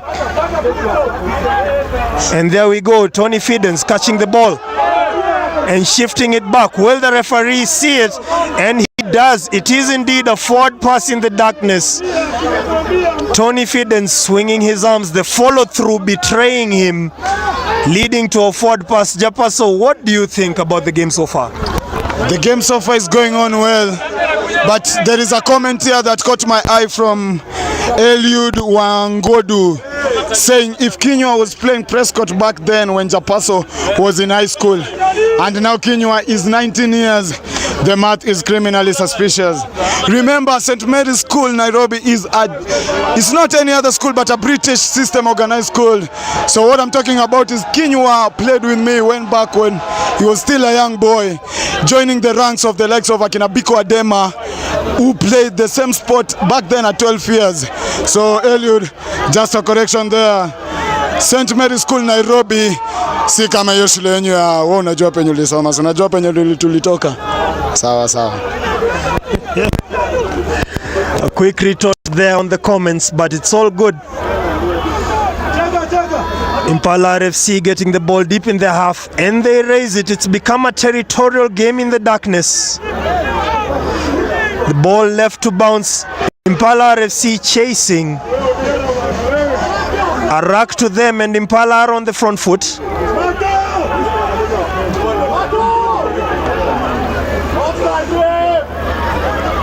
And we can see a bit of scrappy ball from Impala RFC. Resurrected, and now they have the meters. Now they're gaining the yards. This is what we call the Chums Derby, and you can see Impala bodies piling up into the Nondis 22, putting pressure. And now that's what they call the Impala time. They want to get on the scoreboard here. And big names here coming straight out of Strathmore. Mention the likes of Akina Matoka. Gary Kinyari, as the fans said. Impala time, they want it now. It's now or never. We can see the technical bench organizing themselves and discussing on what they should do on this Chums Cup Derby. Shout out to Chums, umetuletea mechi moja leo mbaya sana. Nah, if it weren't for Chums, then we couldn't be here today. And shout out to Chums as Nondescript lead this one as Impala try to extend their lead here, ladies and gentlemen. All eyes on deck as the conversion goes wide. The conversion is in. And watanimeza hapa, watanimeza. Impala time wamesema niseme. Hashtag. Ati nani ameingiza hiyo? And the only Matoka, a name so good you'll always have to mention it twice. You'll always about to know Andrew. But the Alliance boys, and najua sasa mna celebrate the Alliance boys. You know, Matoka played that 2017 national games at Nairobi School, where we saw Alliance having a narrow loss against Kakamega School, bringing the big names like Okwemba, now bringing the big talents here in the 2025, 7 years later. Talk about Matoka. Ibrahim Oyo back at Upper Hill, now a finalist here in the 2025 FloodLit tournament. Samuel Muli, another big name from Alliance, now featuring for the Impala side. Now, I want to know in the comments, like, which era in Kenya rugby has it produced the greatest talents of all time? Let me start by my commentator here, since amekuwa kuwa. Which era do you feel? Which era do I feel has produced the best talent within Kenyan rugby? I cannot deny the 2010s, the 2000s to the 2010s. Sisi kutoka 2010 hadi 2017. Putting out some good talent. We must admit that the nearest we have gone to the World Cup was the 2015 World Cup qualifier.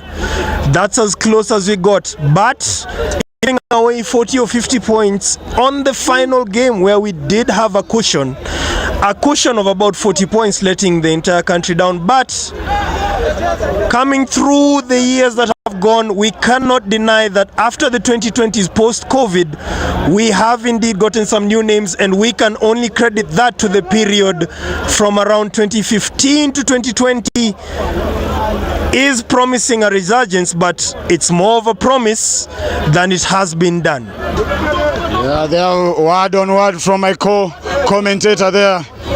2015 to 2020 has promised Kenya rugby so much young talents. Talk about the likes of Akina Festa Shiasi, who was later mentioned in this live streaming game that is currently ongoing between Impala And Nondescript Rugby, seeing Nondescript leading this game here. But talk about the likes of Akina Festa Shiasi, who was involved in the 2015 Nairobi school team. Remember the late Faris Mbadi, RIP to Faris Mbadi, who featured in the Upper Hill and Nondescript.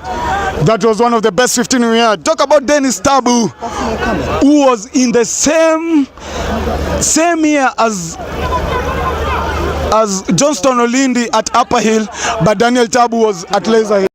So many big talents. Talk about the likes of Akina Okwemba, straight from Kakamega School. Now this is the like of talents that you've seen right now. But I'll have to acknowledge the 2015 squad. Remember, it is live action brought to you here by Evans Bay TV. Subscribe to our YouTube channel. All this can be possible and recorded to data because we can have and enjoy this. But we go back to the 2015. We see the likes of Akina Bufa, the likes of Akina Bushmwale. Talk about big names in the Kenya rugby that are featured now in Canada. Talk about the likes of Akina Johnston Lee at only 16 years that played for the Kenya Cup semi-final against Cabras and Homeboys. Now I'll go back and tell you the era between 2015 and 2020 I've seen to produce so much great talent, and the likes of Akina Johnston Siket, we mzee wa Western, tunakungoja, tunawangoja. Meanwhile on the field, we do have the scores. Nondescript RFC 25, Impala RFC 19. That's 6 points deciding who's going to get into the final. And currently, penalty to Nondescript RFC. Bit of foul play by the hosts. We have one team that has booked the final. We have one team booking the final. That's the Menengai Oilers, having played just before this, beating Black Blad 1-0 there. That being KU. The kick is good. Does he find distance on it? It's not right. It's not right. 6 points within it. It's not right. 6 points within it. It's still 6 points, ladies and gentlemen. To new fans of rugby at the moment, let's remember that a converted try, a try is 5 points. Once it's converted, it's 7 points, meaning that this game with a 6 point gap can be turned over by a single converted try. Yeah, that bringing the pressure onto the Nondescript side. They really need to extend this lead over here. As we see them pumping bodies into the Impala side. Now bodies dropping all over as Impala try to turn that over once more. Lamek Ambetsa calling it wide here. As we see Nondescript really having bodies here as they lose that ball towards Impala. Impala try to play it wide, they kick it as the drop was there. So composed on that kick as he tried to take it back. Devin Nyangige takes it, breaks out of one tackle. He takes it up on the up and under. The take is good from the Nondescript side as they return another kick from the Impala side. Remember, I told you this is a pressurized game. Don't play in your own half. With a 6 point lead, you don't want mistakes in your own half. With a 6 point lead also, you need to put Impala under pressure, and that's what we are talking about. As you can see, Nondescript now heading into the try box, but the referee have to call for it. A lot of pressure here, both sides here, kicking in. As we see a lot of bodies down, dropping. These players, they've given it their all. Impala really trying to show the veterans what they're capable of here. Remember, Impala is another big name from the Kenya Cup side, having won it several times. And Harvard won the FloodLit tournament, now under the Kenya Cup run. In the 2026 champion, we see Coach Luis Kisia having a word with his counterpart there, Kalonje. Kalonje having climbed through the ranks here,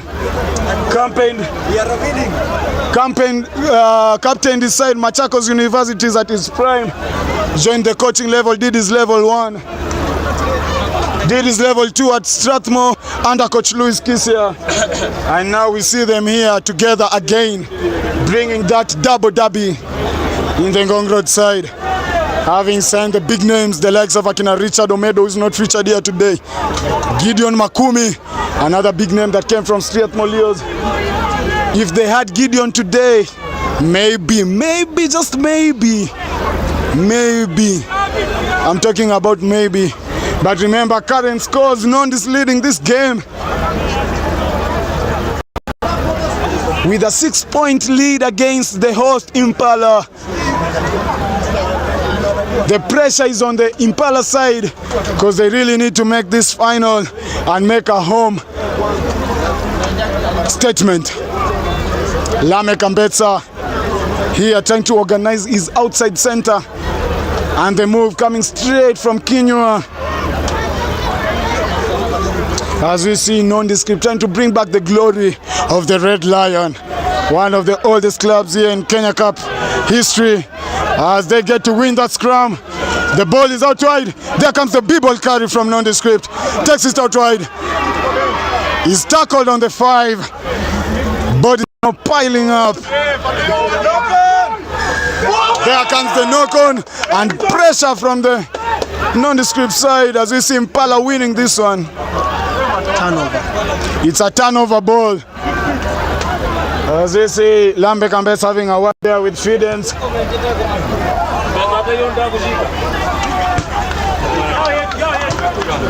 Fidens, another St. Mary's School alumni, another big name straight out of Nyanza.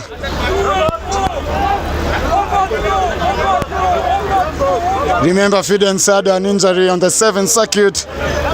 Now he's come back here on the 15th side, having played almost 80 minutes of both games last week and this one. Will we see him finish this game today as the physio attend to him? The physio says good. Now the line out is on the side of Impala. It is a 5-man line out. It is an overthrow. There comes the short ball from the Impala side, the B-ball. Driving through into the Nondis office, Impala side. They actually want to play it, not going for the risk of kicking it. As they win this penalty here. Talk about high risk, high reward.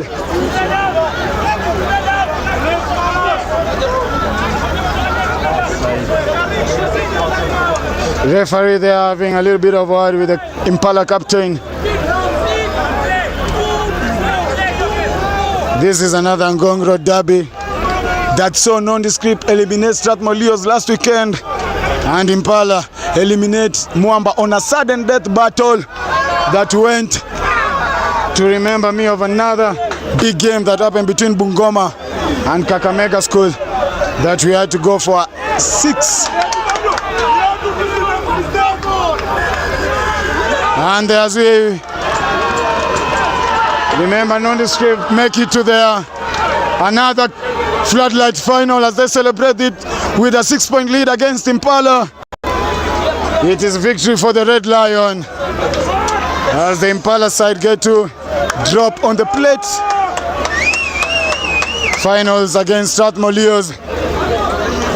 And my commentator here will have a word to say with this match that we have experienced here today. Ladies and gentlemen, 80 minutes of action, 80 minutes in the night, 80 minutes under the floodlights, under the rain, under the cold, for the players. For you at home watching this in the comfort of your bed or your couch or your sofa or your duvet, whichever you opted for, the fact remains, the finals of the 2025 Impala FloodLit tournament will be Nondescript's RFC taking on the Menengai Oilers. Do tune in next week here on Evansbet TV. I will be your commentator David Mango, joined by Japaso as usual, to make sure that you get every single minute commentated to you. We will have all the breakdown and everything that goes on. Big up to every single player that showed up. Big up to every single fan that showed up. If you can get your ticket next week on ticohub.com, please do. Don't forget to don't let the early bird ticket miss you. It will be at 500 shillings and the standard ticket at the gate will go for 700 shillings. Be sure to join us at the Impala Club Rugby Grounds on Gong Road I have been your host, David Mango, and Sullivan Chapaso kama kawaida, munanijua mnaningam. Na Nondis wameshinda hii, bringing them to their another final of the year. Shout out to Nondescript Rugby. Shout out to my co-commentator David, who have learned a lot from him. And as we get to grow this game and get to grow this sport, please always make sure to leave a comment. Always make sure to leave a positive feedback to us as your live stream partners, Evans Bet TV, proudly brought to you by Coca-Cola, Tico Hub, Sport Pesa as your official sponsors, Impala Club as your official co-host. As we see today's game, Nondescript having that lead against Impala. Impala will face Strathmore in the same fixture next weekend, having another final. As we see Nondescript having a run against Menengai Oilers. Just a word from Evans Bet with a thank you. Remember, this is our main guy. Without him, we couldn't be here. Shout out to Evans Bet. Hello. To all my viewers, I'd like to say thank you so much, and for those who assisted me in at least giving me support in terms of buying bundles for this live stream, I really thank you so much. It means a lot, even as I volunteer for this since 1 up to now. It's a great opportunity to push rugby KE to a professional level, and I hope as time goes by we'll reach there. So thank you so much for those who have joined me since starting my live stream up to now, having the be patient with me, sometimes having some technical issues. As you know, I'm a videographer. At the same time, I control the live stream. I put I put the scores and everything. So just, and I've stood up for all this time. So thank you so much. I'll take you for granted for those who have assisted me. Thank you. So, thank you, ladies and gentlemen, for streaming us here today live as we break back to our various destinations. Remember our live stream partners, Evans Bet TV, XIS Sports, Rock Rugby TV as your main official highlights partners. And you can always join us in main interviews if you have anything to share regards on Kenya Cup Rugby history. I, as your co-commentator Sullivan Chapaso, I'd really love to hear from you guys, the millennial guys, because I'll always talk about the likes of Akina Amon Wamalwa. I'll always talk about the guys of Akina Gabriel Aimba. But what about the hidden history of the guys of Akina Oscar Yoli, Leonard Mugaisi? What about the Colin Sinjera? We need to know about those guys. So for you to come out, make sure you join us, subscribe in our channel, make sure you hit Evans Bet TV as you want. If you want an interview, if you want anything to share, please join us. Your security partners is the SGA Security, bringing the best guards here on board. And shukran sana. We meet again next time, same weekend, same times. From 2 p.m. we see the varsities finals being carried forward. Then into the club category as we close up for the day with a masterclass of Sherehe. Mr. Azu, on to you.